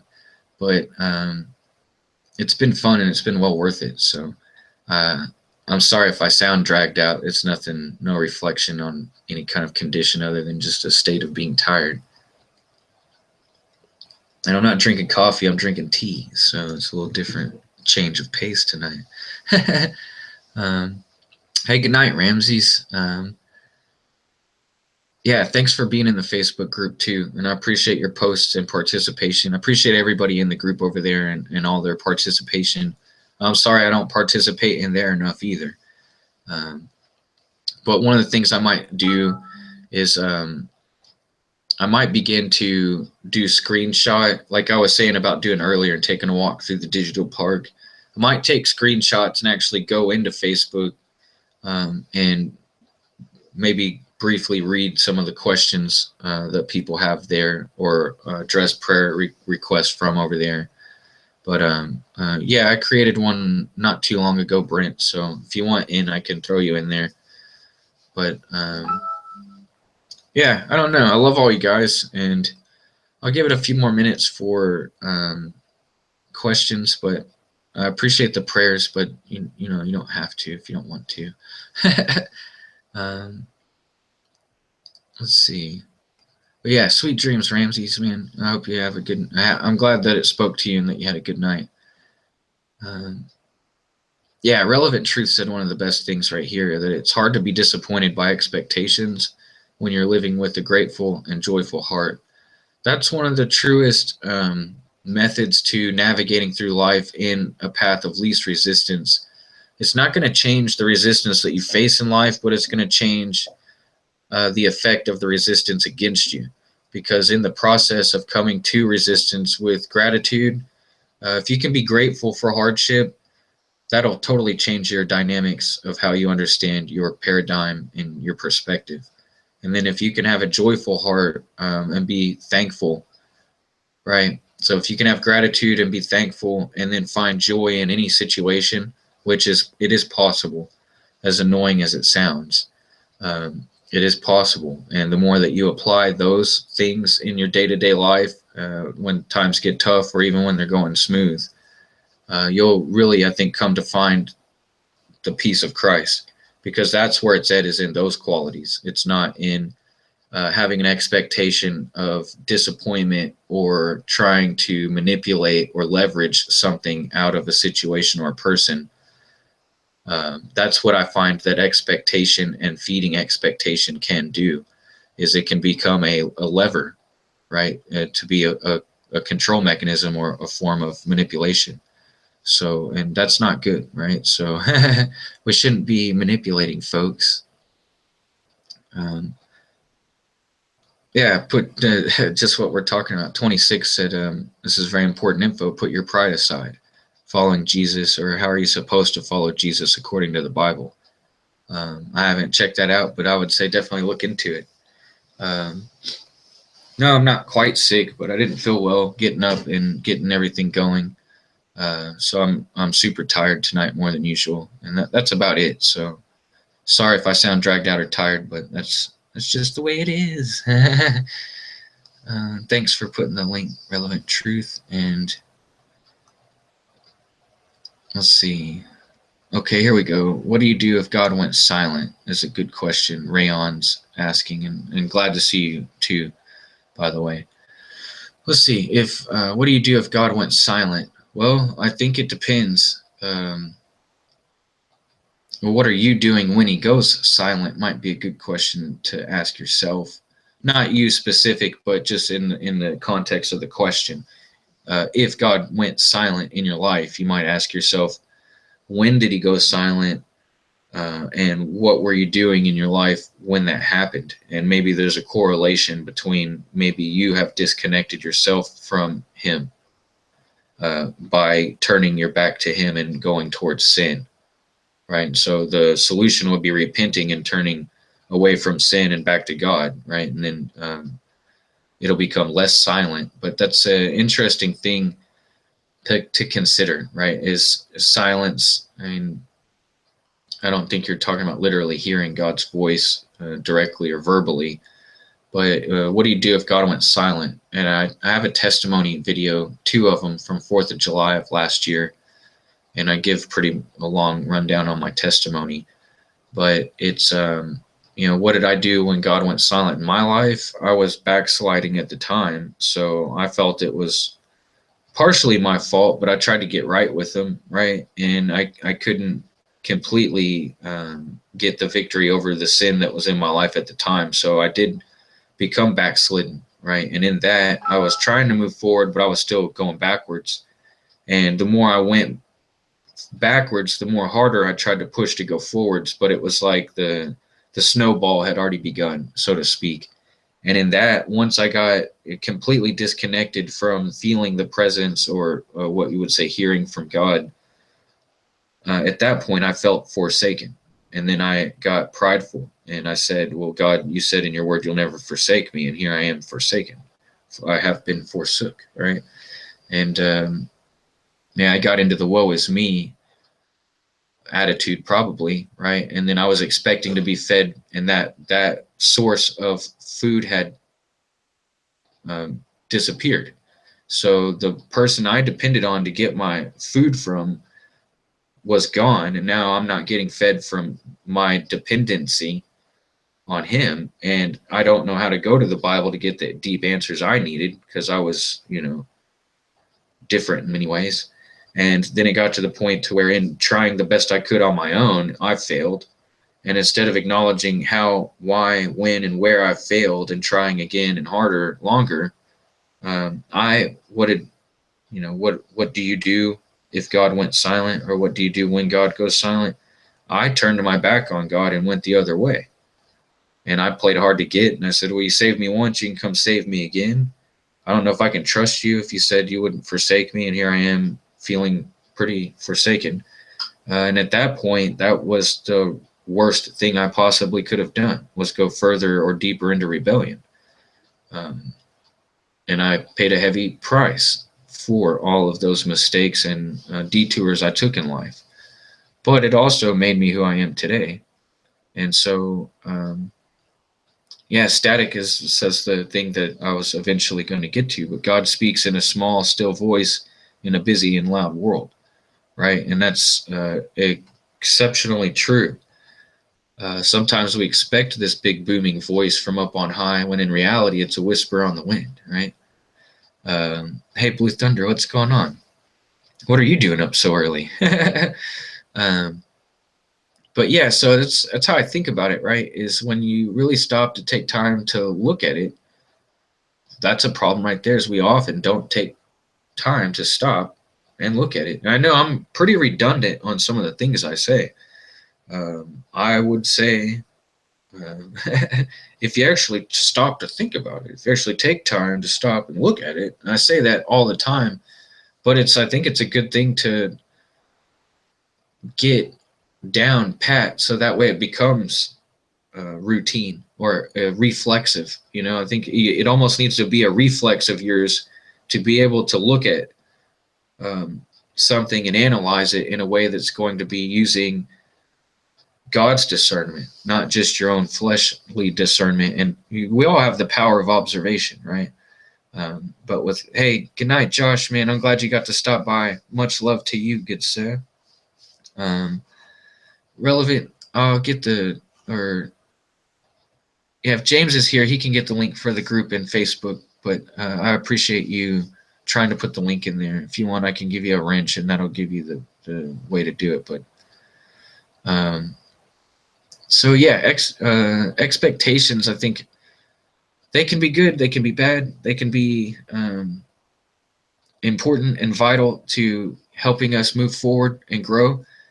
They can also be hindrances or stumbling blocks in the path, right? On a spiritual and a physical, literal level. So if we don't stop and take time to understand what we need and what we want, and separate those two things as being something totally different, right? And realizing that having an expectation for a want is not a good thing, and having needs and placing too much expectation on unrealistic. I mean, if you need something, it can never be unrealistic, right?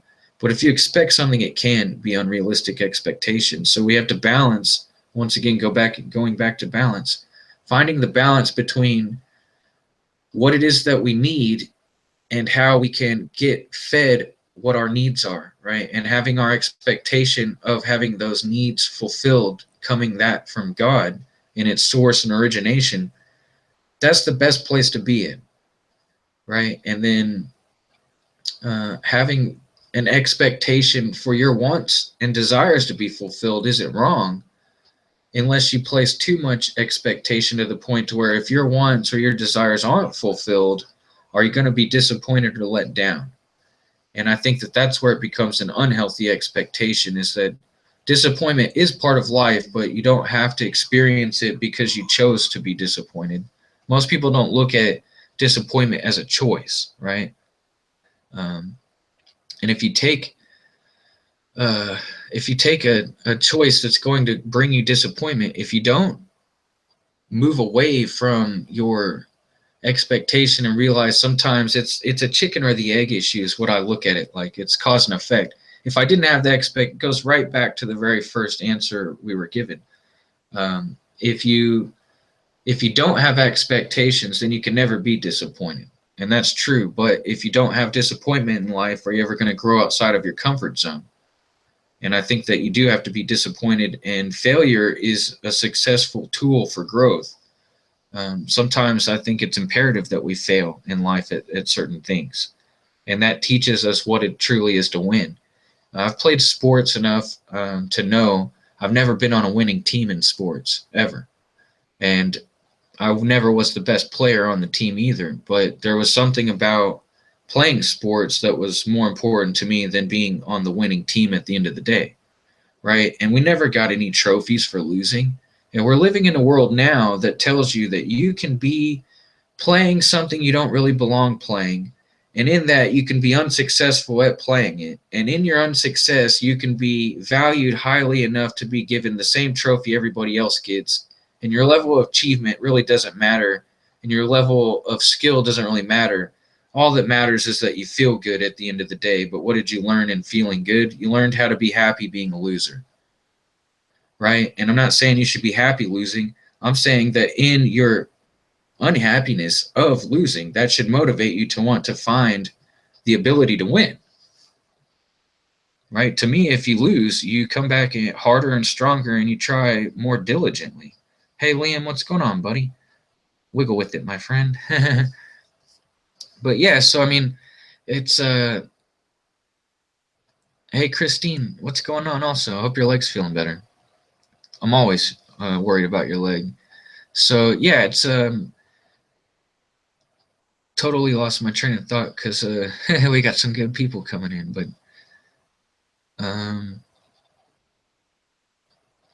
yeah, Bridget says, the Lord knows I've failed many times at many things, and she agrees. Like, I have too.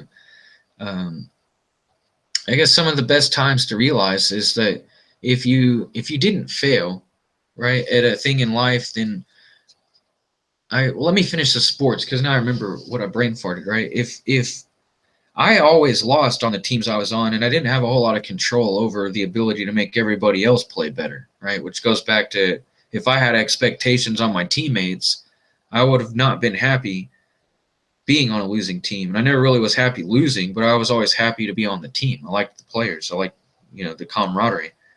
Kind of like us. We're a team of winners over here. Winning, right? But our score is a little different than the sports I've played. At the end of the day, I learned a lot and gained a lot from being on a losing team. But I've known guys that played sports the whole life, right? Soccer or football is not American football, but soccer is how we call it, right? But football, right? And I played soccer. When I played,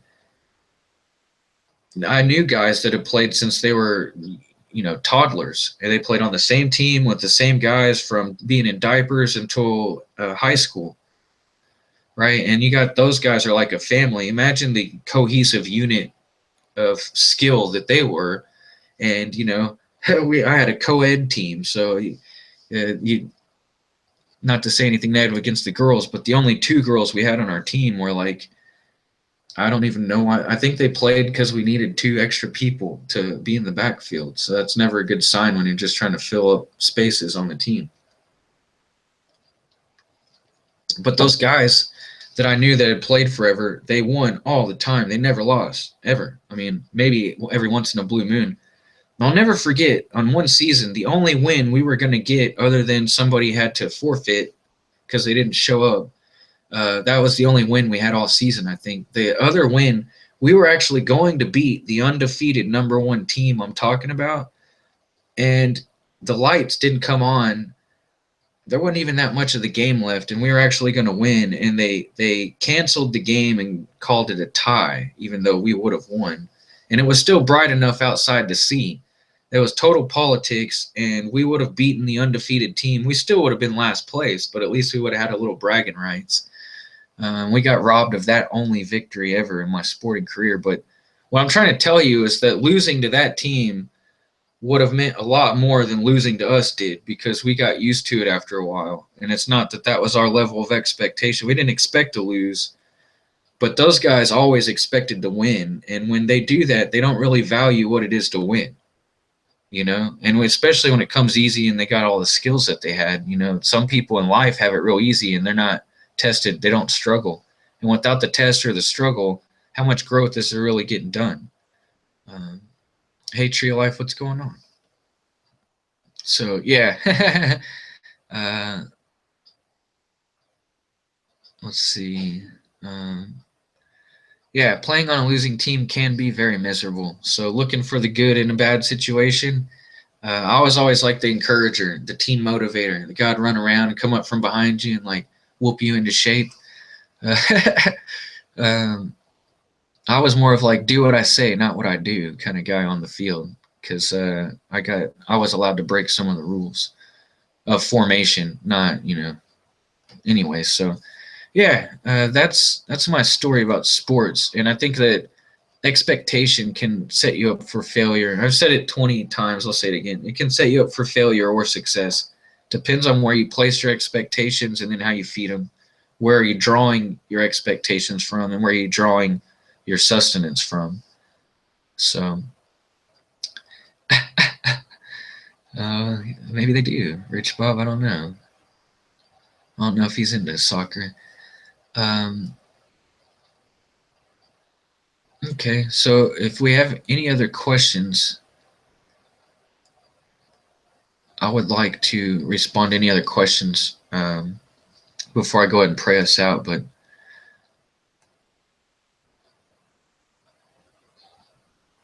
okay, so y'all have a good conversation going amongst yourselves. But yeah, Gerard also always comes good with the scriptures. 1 Timothy chapter 6, verse 8 says, "And having food and raiment, let us be therewith content." So it's being content with what you have, I think, is one of the most important things. I think that's where it comes into want and desire, right? And we talked about the mystery of contentment, which really feeds on or off of what this is. This one kind of picks up where last prayer call ended. And if you put today's live stream with yesterday's pre-recording with the mystery, I mean, it's really weird how they all kind of interchange together. And I'm really enjoying the overall big picture of the message, although sometimes it does seem extra tangential if you just come in for a little while. But being content, having food and raiment, or food and clothing, right? If you are content with what you have, I think sometimes the desire of something more leads to unrealistic expectations, kind of like what we talked about with the American Idol. It's, every parent feeds their kid how great they are and how wonderful they are and supports their dreams. And when the kid sings, sometimes the parents even delusional, believing that the kid sounds good. I've seen it, right? And that's great if that's healthy for them. But when they have this expectation or belief that because they saw it on MTV or because they've gone to the concert and seen so-and-so do this, Now it's if they're idol, right? Literally the poster on the wall of that person that they admire so much, they want to be just like them. We just watched They Sold Their Soul for Rock and Roll documentary earlier today. And man, it's every time I watch that, my mind gets blown all over again. And watching these little kids do these sex dances and listening to the lyrics of the bands, and this thing's way outdated by now. Imagine how much more racy it is now. Uh, I mean, you got a Bruno Mars talking about getting locked out of heaven over having sex, and that he's excited to go have some sex with this woman and getting locked out of heaven. Like, poor pitiful me, do me some more. That's the halftime show from like a year or two ago. When you're singing about it so openly about like that, how many kids like that guy's cool hat? It's gross. That documentary creeped me out when I saw the little girls doing the Backstreet Boys and NSYNC dances and how sexually suggestive they were. You hear the Spice Girls, like, they're like telling you right there, oh, I admire Madonna for her sexuality and we need more of that. Then it's like, oh yeah, and our audience loves it and they need more of that. Then you look at it and it's like, oh, our demographic is for ages 4 to 12 is basically our demographic. They need more of that sexuality over there. Then you start to wonder why we're going down the tube so quickly, right? It's nuts. So you watch these little kids doing the dance, reciting the lyrics, and they have no idea what they're saying, but it's getting programmed in there, and it's not long before, hey, we're going to have another sexual revolution on your hands here soon.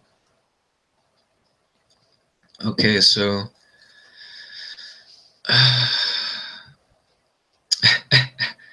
so I wouldn't be surprised. I don't know. Yeah, kids twerking nowadays. And one of the songs where that song even, or where that word even came from, is a foul song. But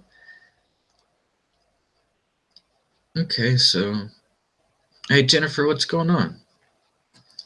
Sorry you missed it, but always glad to see you, lovely lady. Let's see. And you're welcome, Matt, for getting up to do this. It's not a problem. And I'll have to face the issue again when I come back, but we'll deal with it. It is what it is. How we cannot have expectation in life. Okay, so Blue Thunder asks, how can we not have expectation in life? I think is the question. I don't think it's possible to not have expectations in life, to be honest. I think we're hardwired to have expectations, and I think it's more of how can we unwire the expectations that we do have. And I think that comes to, maybe reassessing the situation and looking at where you can. To me, I look at it this way, right? An expectation is like this thing at the top, and I feel like if my expectation is to shoot for the moon, and to get above and beyond the call, right, or what is acceptable, I want to go way beyond that, or what's asked of me, I want to supersede the expectation of what's put on me, and in that case, I'm always looking to do more. And so I have the highest expectations on myself sometimes, right? I hold myself to a higher standard than most people hold me to. And when that's the case, I have a tendency to be my worst critic and the person who holds myself over accountable.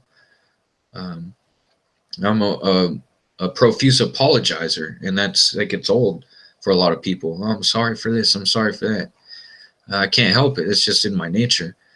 But when it comes to expectations, to me, are like at the top, and below the top expectation, is there a place somewhere below the top where you can get more realistic, more achievable in a swifter way, right? Something more efficient to achieve in a shorter period of time. Is there something that you would accept below the top, right? And then below that, is there something you would be content with that's still acceptable, but it's not, at the upper echelon of your desires?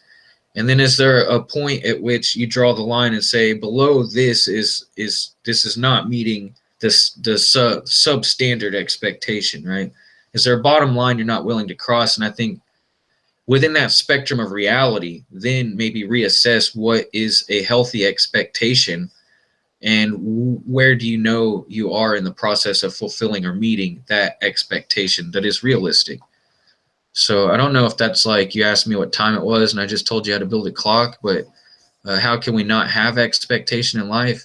I don't think that's really possible to not have expectation in life, but um, being that we more than likely will have expectation in life, to accurately have a healthy and proper expectation, and then how to go about feeding that to bring it to a reality of fruition.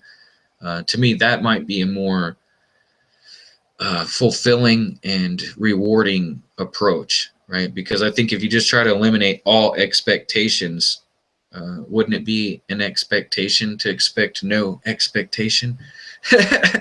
That's double talk 101 right there, my friends.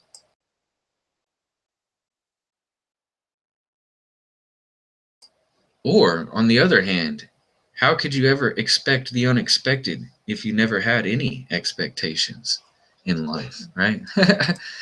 Now I'm just having a little fun, I guess. I need to stop that probably.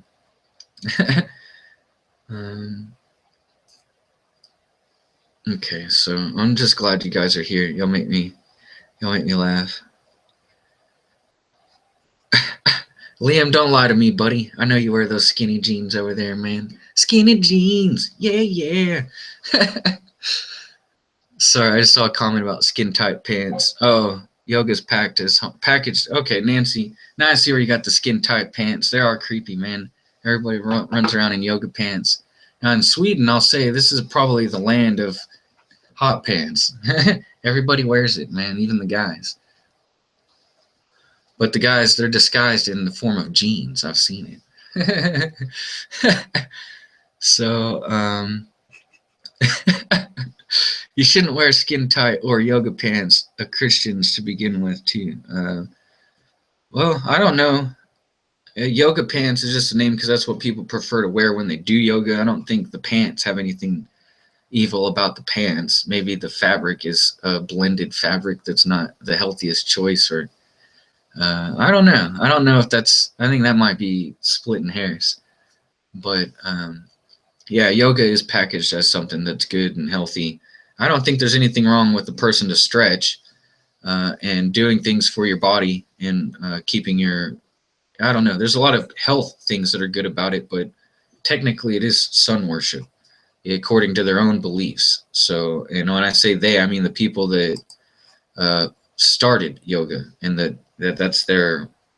I mean, there's a lot of people I know that have made it their way of life and don't realize the influence it has within it. So I think yoga is something to be very careful of, and it doesn't belong in the church for sure.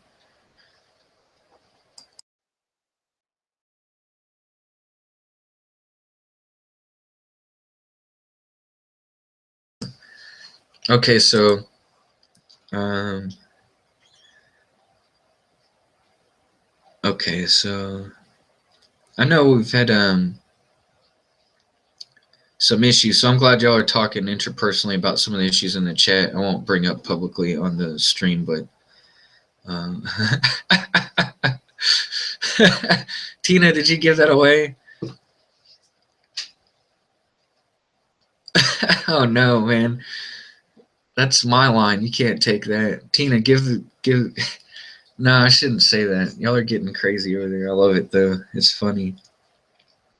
Long shirts and dresses. Oh, okay, yeah. So yeah, Jennifer, I agree with that fashion statement there. But all right, it's funny though. As long as I get a little humor out of the deal, I guess. But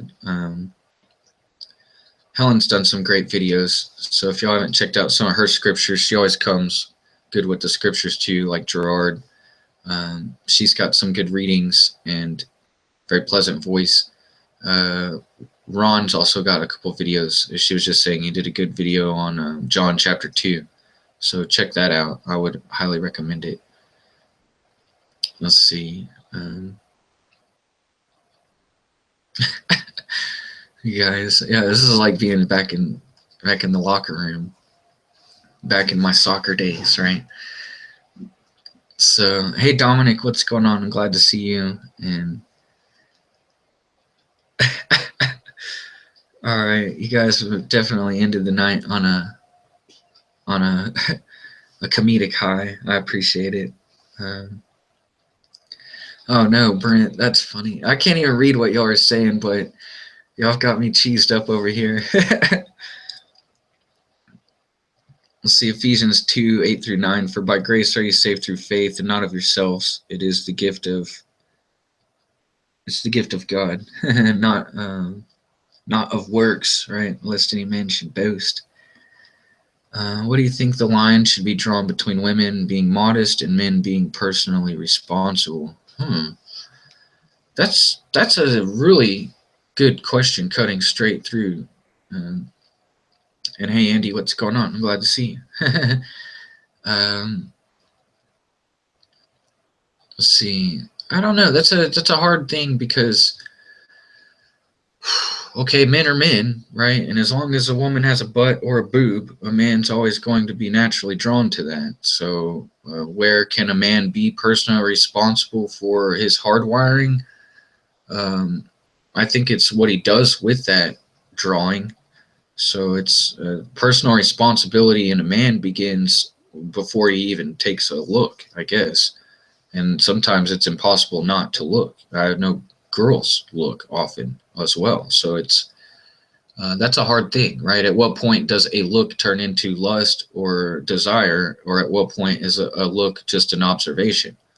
At what point is it an appreciation for beauty, and then when does it turn into a lustful thing that's unclean? And I think that's depends on the person, and that's a matter of the heart on the inside.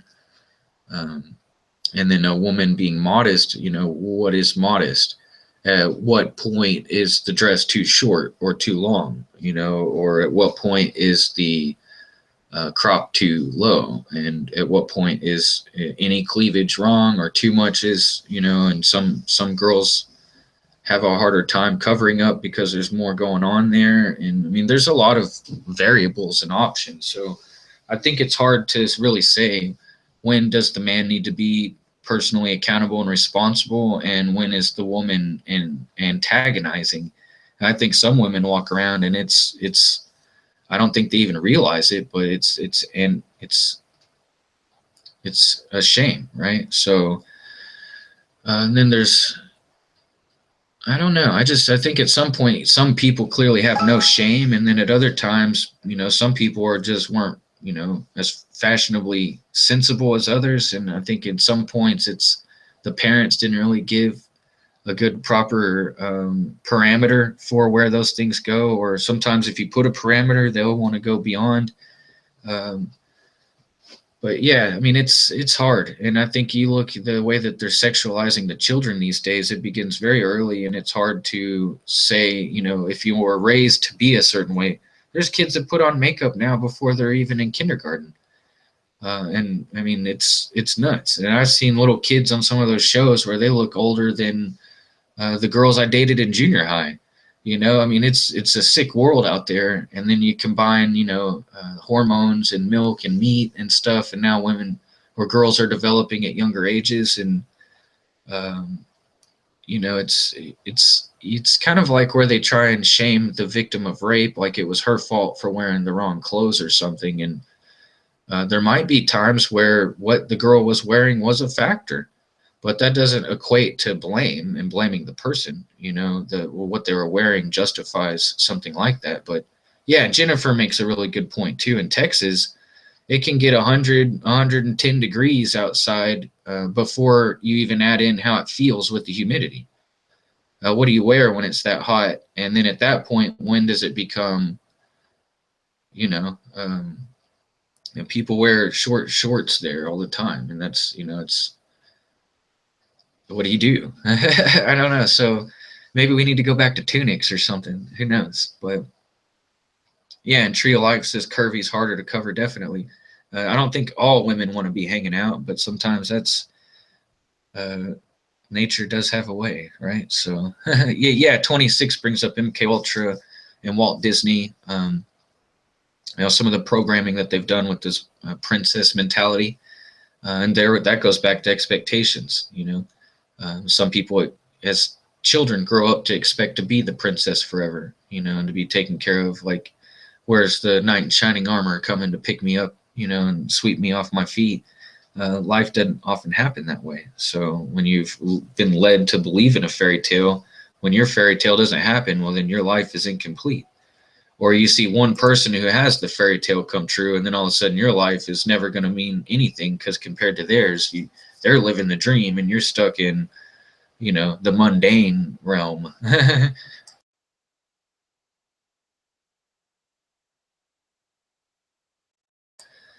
All right, so I've talked my way around all of this stuff. So Eric Green's in the house, man. Good to see you, Eric. Always a pleasure to see you. And been doing some good songs lately. There's one I thought of you when I saw one of the last covers you did. Check out "Fear of the Dark." I'd like to hear you cover the guitar on that. If I know it's a tough challenge, but I'd be curious to hear that one. And hey, Val, what's going on? Shalom. Let's see. Okay, so yeah, and one last thing I will say about the temptation and separating the difference between the girl being more reserved or the guy taking responsibility. Um, Sometimes people don't know what they're doing, and I think that's ignorance doesn't make a good excuse, but it does need to be factored in. And so I think often you'll see the X factor is really you never know what somebody finds attractive or beautiful, and beauty's in the eye of the beholder, and I think that's an important thing to consider too, because there might be someone who says, "Oh, well, I didn't do my hair and it looks like this, and I didn't put on these clothes and blah blah blah." I don't feel like I look good right now, and so there's no way I could be tempting anybody because I'm not feeling it. How could anybody else? And I think at that point is where you don't realize that there are people out there that are into everything. So, I mean, at your worst, there's going to be people that are tempted by you at your worst. And I'm talking to you fellas too. So we all got to be on our A game, right? And I think we all need to, I think the whole thing is, and I'm going to use Star Wars quote here, but don't ever underestimate the power of the dark side. Or else it might be an easier trap to fall into. But the main thing I could say is, hey Jade, what's going on? The main thing I could say is don't feed into it, right? So if you do look and see something that catches your eye and it is pleasant and maybe becomes too pleasant, don't feed into that and run with it. I think is the advice I would give, and it's a hard thing to do. If you can't control your tongue, I would imagine it's pretty hard to control your eyes too. At least we can close our mouth or we can close our eyes, but you can't unsee things once you see them. That's why we need to guard that gateway of our eye. But it's all in all, I think it's if you know that somebody out there is into anything, then everything's fair game. So I think we have to be careful and just be more aware. And I think a lot of people are not aware. It's real easy to be in your own world doing your own thing and have no thought for others, right? So once you love your neighbor as you love yourself, I think then you can you can begin to get the balance, right? So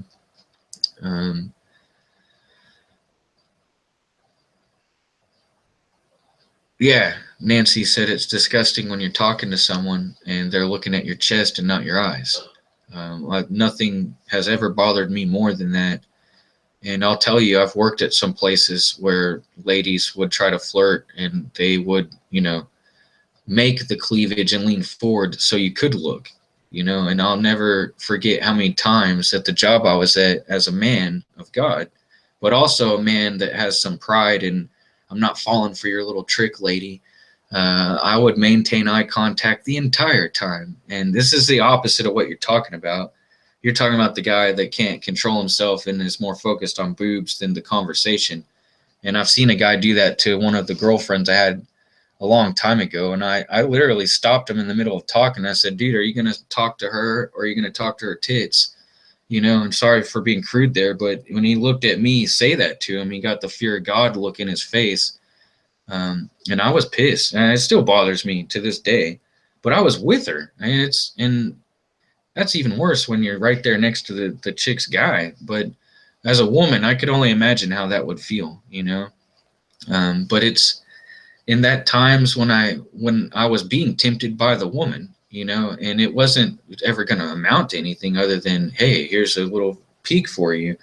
I wouldn't do it, and I think that would almost, I've seen ladies get mad about it before. And on the other end of the spectrum, there was one time I had this psychologist I had to see to get a paper to get back into the military, and I paid out of pocket cash because I didn't have insurance at the time, and it was mandatory. I needed this letter to get back in, and I needed her approval, and she didn't like me. She never approved of me going into the military to begin with. She just wanted my money. Make a long story short, she one time reverse sexually harassed me, which is really weird because she treated me as if I was sexually harassing her. And in the military, if you look at a woman longer, when I was in, I think is if you look at a woman longer than 3 or 4 seconds, it's considered sexual harassment. Um, and this doctor, she didn't have much going on in the term, and you know, as far as breasts are concerned, and I wasn't attracted to her anyways. And she held her dress when she leaned forward to write this little letter, and it wasn't low cut at all. And she held on to it as if I was trying to look down her shirt. And I was never more offended than I was by that lady and the way that she was treating me. It was very belittling, and it was also thinking very high and mighty of herself as well. And at the end of the day, the letter was what stopped me from getting back into the military because it was very neutral. It didn't give me the go ahead that I needed. So I paid all that money and was treated that way all for nothing and had nothing to show for it at the end.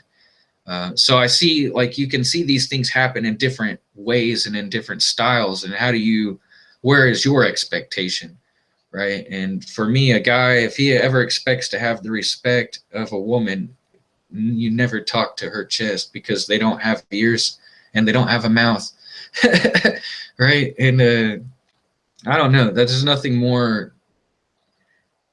I don't know. I think lesser of a man if I see him do that. I'll just put it that way. And I don't mean that in a judgmental way, but you can tell a lot about character.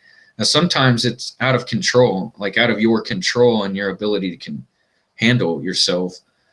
But man, when you're so out of control, you can't do anything but look at boobs. I mean, come on. That's ridiculous. So, anyways, I want to see what Tina said because everybody's laughing and.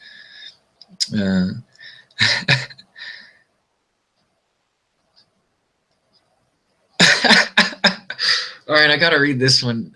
Tina said, "It's a true story. She was wearing a push-up bra, and a guy was staring at her chest so much that she said, 'You like him?' And she reached in and grabbed the padding out of the bra and handed it to the guy and said, 'Here, you take him.'" Man, that's really funny. And I definitely could see you doing that too. So I think the women probably do need some deliverance. Sometimes, and Nancy, to be honest, I think it was for an expectation of getting a discount on price. And it's not uncommon for women to use their looks and exploiting men's weaknesses to, either get money or to not have to spend as much of it. I've had the same thing at Hooters, right? It's it's a restaurant, it's what they call it. But I used to go with one of my bosses for lunch sometimes, and we'd always have the same girls that we liked because they treated us like people and we knew them. Then there was always the girls that you didn't know on a different shift, and they'd come and they'd be leaning over, doing the same boob move, and it gets really old, like, hey, we're not here for your boobs. Can you just bring us the food, like they think they're going to get a bigger tip, and there's some creepy dudes that go in there and, oh yeah, they got plenty of tip money for you. But they're going to want you to hang out and talk for a while, right? And those girls don't really ever want to talk. I mean, they'll talk your ear off as long as they see some money hanging out of your pocket, but they're not there for conversation. They're usually there to get through college or something. So, yeah, I didn't doubt that was true for a second.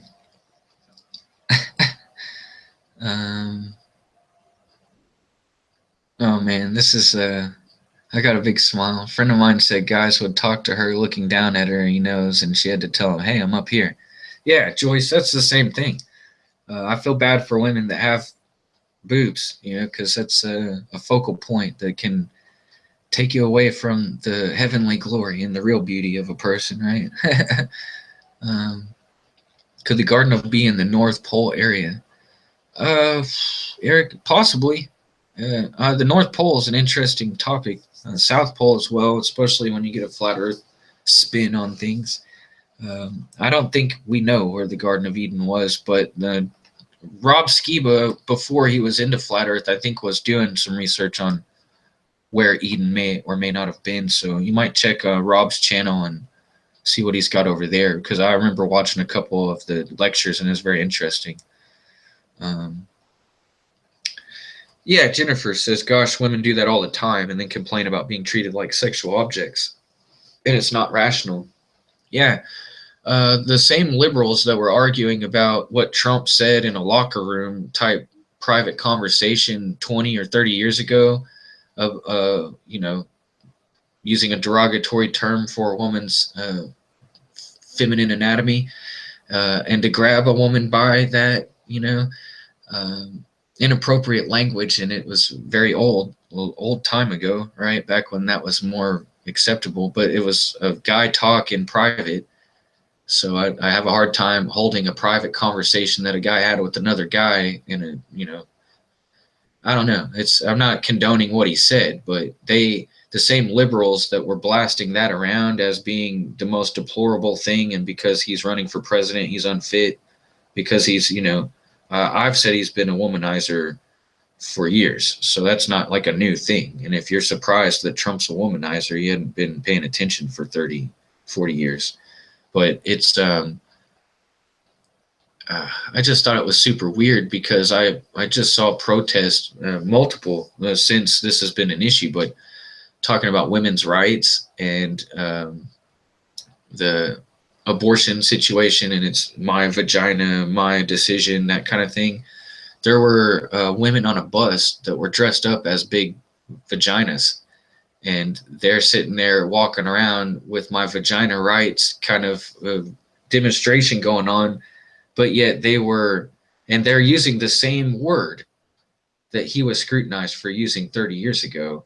So it's not okay for him to talk about it 30 years ago to his own friends in private, but it's okay for you to walk around on a bus where my kid might be sitting with a big sign that has it spelled out in plain English anybody can read, and you're dressed like the damn thing to boot.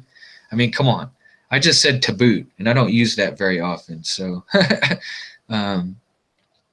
it's disturbing, right?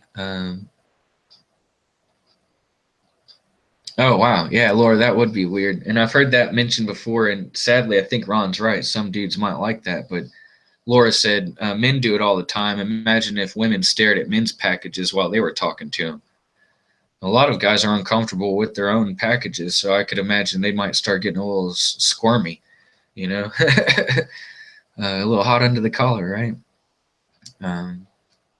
Yeah, so that's not rational. That's what she was just saying, is how it's not rational to use your body to get favor in certain scenarios or situations, and then on the other hand claim, oh, you're materializing me. I'm not your piece of meat. Yeah, try and throw some of the Texas speak out here and there, especially when I'm at the store here in Sweden. I'm always like, howdy, howdy, y'all. Oh, I didn't see the hat what the women were wearing in the Trump protest, but I wouldn't be surprised if it was one of those Mithra miter hats, like, I don't know, I won't go there.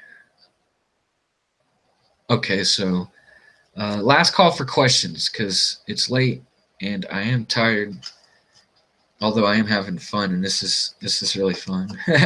I'm glad you said to boot also, Miss Relevant Truth. What did Ash say that's so crazy? See, I have women come up and just grab me. It throws you off. Yeah, that well, it makes me wonder where you're at, where that's happening. Let's see. Oh yeah, okay, there you go. Andy said one sign in that she read said, "My legs are open for refugees," and the lady had a vagina hat on. So it's not okay when you materialize them in a commercial selling a product, but it's okay when they want to open the door to that. I don't know. I don't see that being in fashion for very long, those hats, but hey, what do I know about fashion? It is very, very disturbing. So, um, how about the hat? Okay, so yeah, that's it. Last call for questions. Anybody got a last question? Um, because I am gonna pray us out right after this. Yeah, it's we're in the days of Lot, man. It's just like it was in the days of Lot. Um, it's very disturbing. But yeah, these sort of women do not represent us all. The things you see about the United States and going on in the United States represent a very vast minority of what's really um, telling of the fabric of the United States. I mean, most people that I know don't embody what you see on TV in general. Every now and then, some of them do, but yeah, you'll Jade. I think you'll like the messages from earlier about expectations, and with kids, I think you'll be able to relate to some of the analogies I used. Um, but yeah, so it's you're here for the fun part. You'll have a little bit of homework to do later, but don't worry, there's not going to be a test. Not this week, not till next week. So, um, yeah, exactly, Dominic. That's the sad thing is that's kind of what's happening here in Sweden. They didn't have their legs open to the folks, but now they're not having a choice sometimes. And Sweden's not quite on fire like everybody thinks, but there's a lot going on all the time. Because every day there's something new. But I don't know what the rate of these crimes were happening at before I got here, but it seems like there's a new rape going on every other day or a new murder here, but it's a big country and there's a lot of places. So I would like to see statistics and I would like to do my own research to actually see, but not that you can even trust what they offer up for information. But yeah, it's just disturbing. I think when you have your door too wide open, you get a lot of things that come in that you don't want in. And well, they say it's a lot harder to put the horses back in the barn after they get out than it is to not let them out to begin with. I think the same works in reverse. Not to say we should close the door to all immigrants and people that need to seek asylum, but not all refugees are looking for a refuge. I mean, they're looking for a place to catapult the next advance of what it is that they have an agenda for. And that's we've already seen that proven. So we need to be careful, and it all comes back to finding a balance. And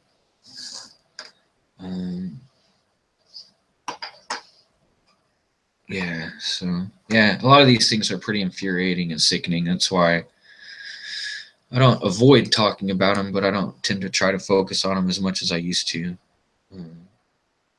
Yeah, murder's gone up 50% in the last decade in Sweden. That's a pretty significant uptick, I would say. Crime had increased 70% in Sweden since the immigrants, and I would believe that statistic to a degree, depending on where it's at. But protests so terrible. Yeah, I mean, it's everybody's got an opinion and something to whine about, so everybody's protesting about everything. But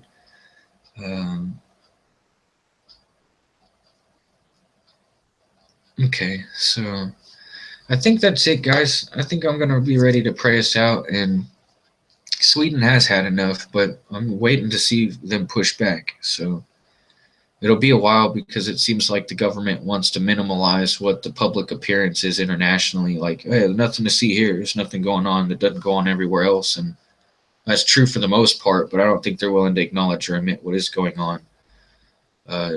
And their ability to address it seems to be diminishing as far as the strain in a lot of other areas. So it's pretty disturbing, and I don't know what the trend means or what direction it's going to go. I don't have a feel enough for the politics and the social aspects. But the more I invest time here, the more I'm going to want to invest time knowing about this place. So as soon as I figure all of it out and do my homework, I'll let you know and give you my updated opinions. But from what I can see here, yeah, there's stuff going down, and there's clearly people that are unhappy for a number of different reasons in a number of different areas. But their social unrest seems to be growing, and the people who have been here long enough to see why the unrest is there, I think those are the ones that are probably the least able to do anything about it, but the ones that are most able to see what the real problem is. So where does the solution come? And other than people just being open and absorbing the hit, I don't really see there being a lot of solution. So I think I don't know.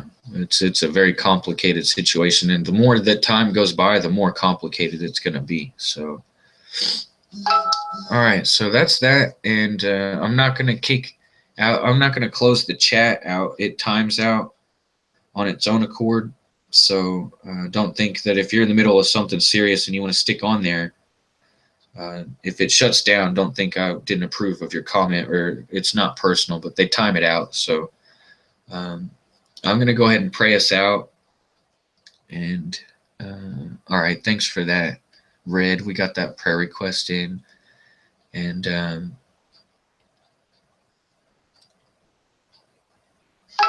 okay. Yeah, so sorry if it's kind of an abrupt ending, but I'm tired, and I've said an hour ago I was going to go. So I love you guys for being here, and I do really appreciate y'all's time and attendance and participation. And I really appreciate this prayer list, which helps me be more efficient in taking it to God. So thinking about you guys, Red, and I don't know, all you guys are in my prayers in one way or another. Rather I tell you, or rather I call you by name, just so you know. So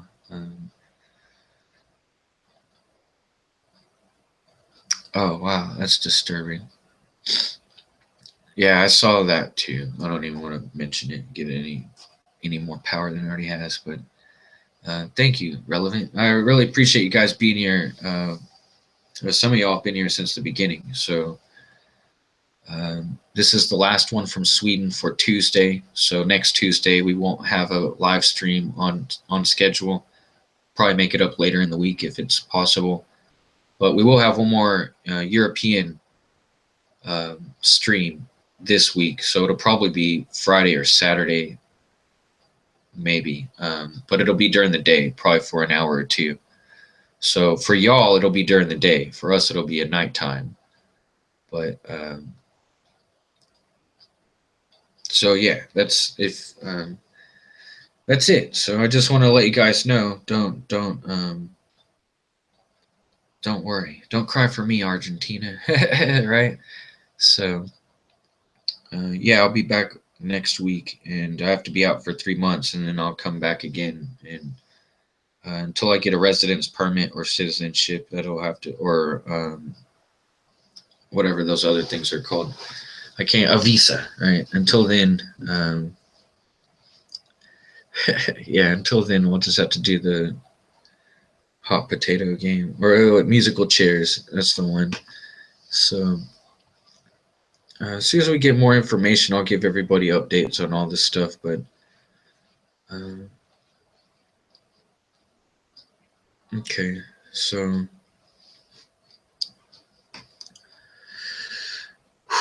all right, so I'm gonna pray out, guys. Heavenly Father, we just thank you tonight for this time that we've been able to share together with one another, fellowshipping in your name. And we thank you for giving us deeper understanding and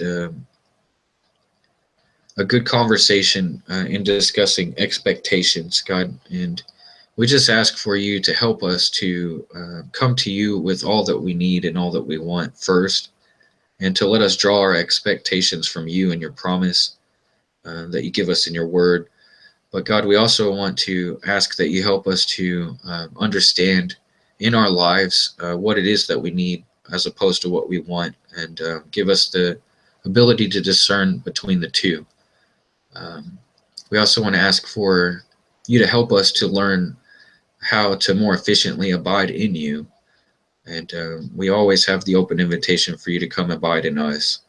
And God, at times when I lose focus on you, or when my expectations are beyond the possibility of being real, I ask that you help humble my view and humble my mindset, or humble my heart, and give me expectations that will be more according to what you desire for my life and what you would will to promote your kingdom's agendas. So, Father, we just ask that you help us to maintain our walks with you, but also that you help lift us up to edify you, God, in our walks, that we can walk an even closer and more abundant, fruitful walk in your name. So, Father, we want to lift up these people in prayer. I want to pray for Gina, and pray against any stalking that's going on, whether it be spiritual or material. We pray for whoever is on the other end of that situation, God, that they probably need more help than Gina. But we just ask for Gina's protection, God, that you could go out before her situation and be that hedge, and be her shield and buckler. And the other issues that she has going on, God, we also ask for your blessing and you to lift her up with patience and endurance. We also want to pray for Relevant Truth's daughter, Layla. I want to lift her up.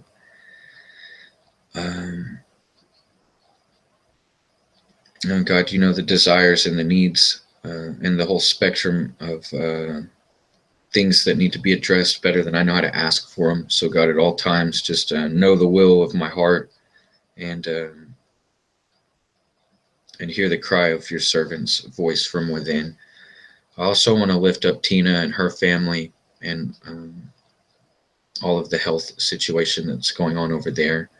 I want to pray for her cousin very specifically and her lungs. I just want to lift up that whole family. They've been a blessing to me, God, and I just would ask that you pay that blessing back to them 1,000-fold. I also want to lift up Michael in prayer, Gina's son, and I just ask that you walk with him. And I'm going to pray for both of the daughters for Relevant Truth. I also want to pray for Brent's family, his wife, and for the schooling. I'm going to pray for any and everybody that's going through school.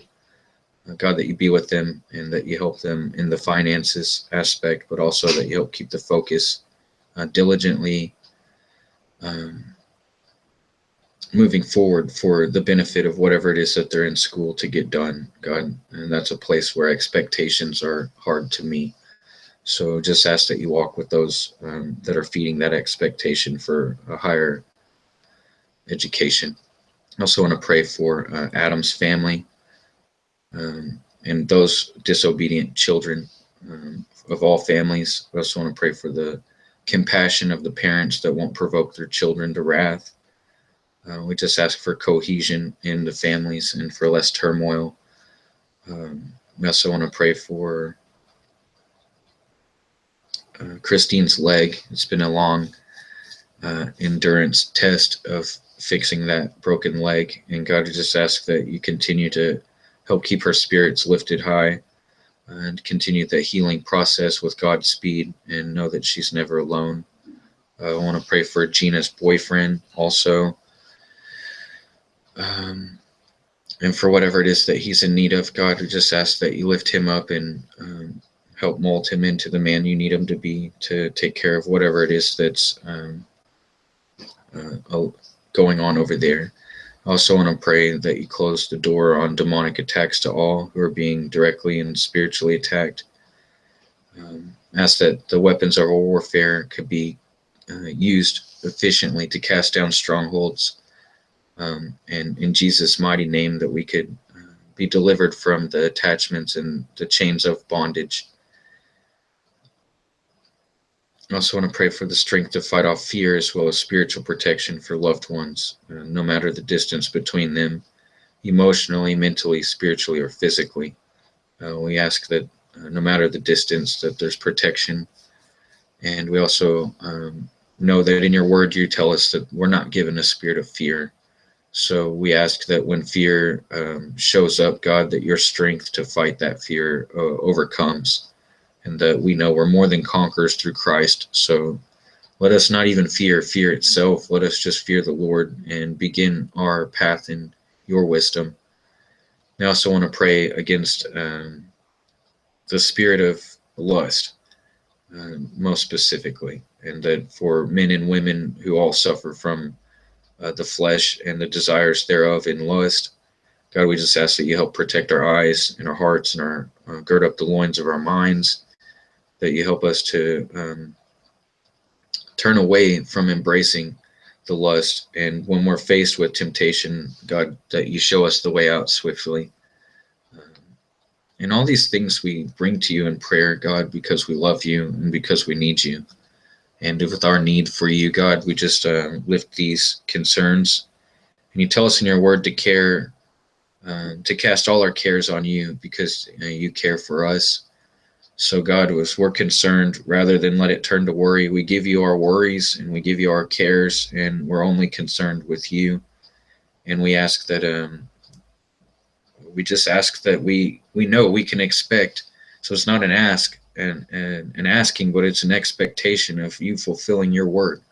And in your due time, Father, we thank you for fulfilling your word, and that we can have an expectation, not only to be fed, but also an expectation to be fulfilled in you, and that we can have life and more abundantly through you.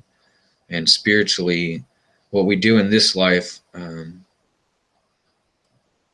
it's the most important thing we'll ever do for the rest of eternity. So let us take this time that we have in this flesh to be the best ambassadors we can be, shining the brightest for you and your name's sake. And all these things we offer in Jesus Christ's name. Amen. All right, ladies and gents, it's now 6:30 a.m. here in Sweden, and I thank you for being a part of our late night, early morning, midnight hour. What is it? Maybe the fourth watch, I guess, or third, depending on which watch count you're going by. But thanks for being the watchman with me and the watchwomen with me on the wall. Winter is coming eventually. I don't know when, but eventually it will come to Texas. So I think I got to avoid a Texas winter, which is, I think they said is 82 degrees today.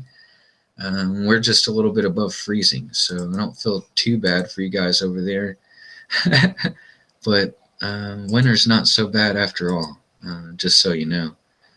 I'm going to play us one last song as we close out, and I appreciate you guys being here. I say that all the time, and if you get tired of hearing that, you came to the wrong place. So yeah, thanks to all the moderators. I really appreciate y'all's help and participation.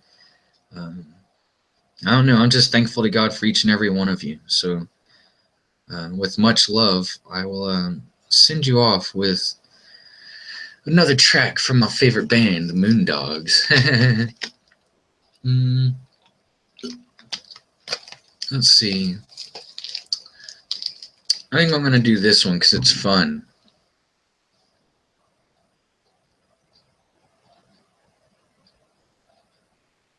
No, I think I'm going to do this one. Nope. I think I'm going to do this one. Who knows? We'll just see. All right, good night, guys. This is Timmy O signing off. Over and out.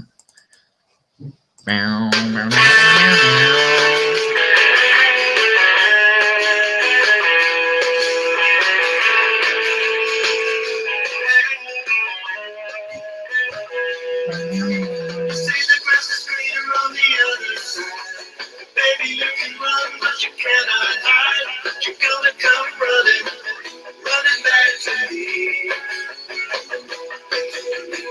You said you'd always be in love with me. I should have known it wasn't meant to be. But you're gonna come running back to me.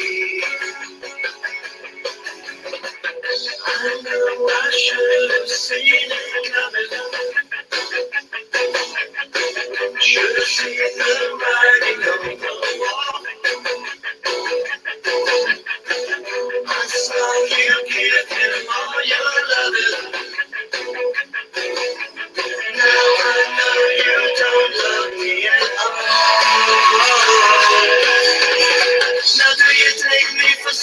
such a fool. You went and broke the little golden rule, but you're gonna come running back to me, running back to me.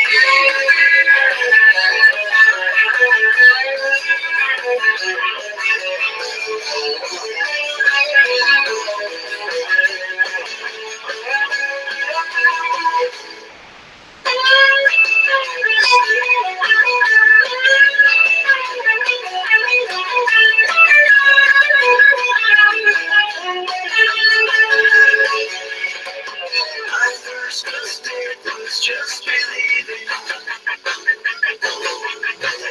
I fell for all your little lies. I think I'll be the one that's leaving.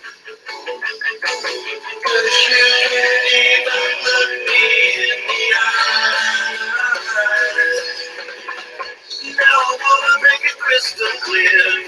You may come back, but I won't be here. So don't come running back to me. Oh yeah. No, don't come running.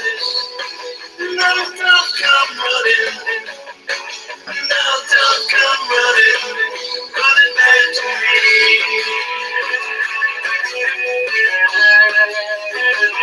Running back to me.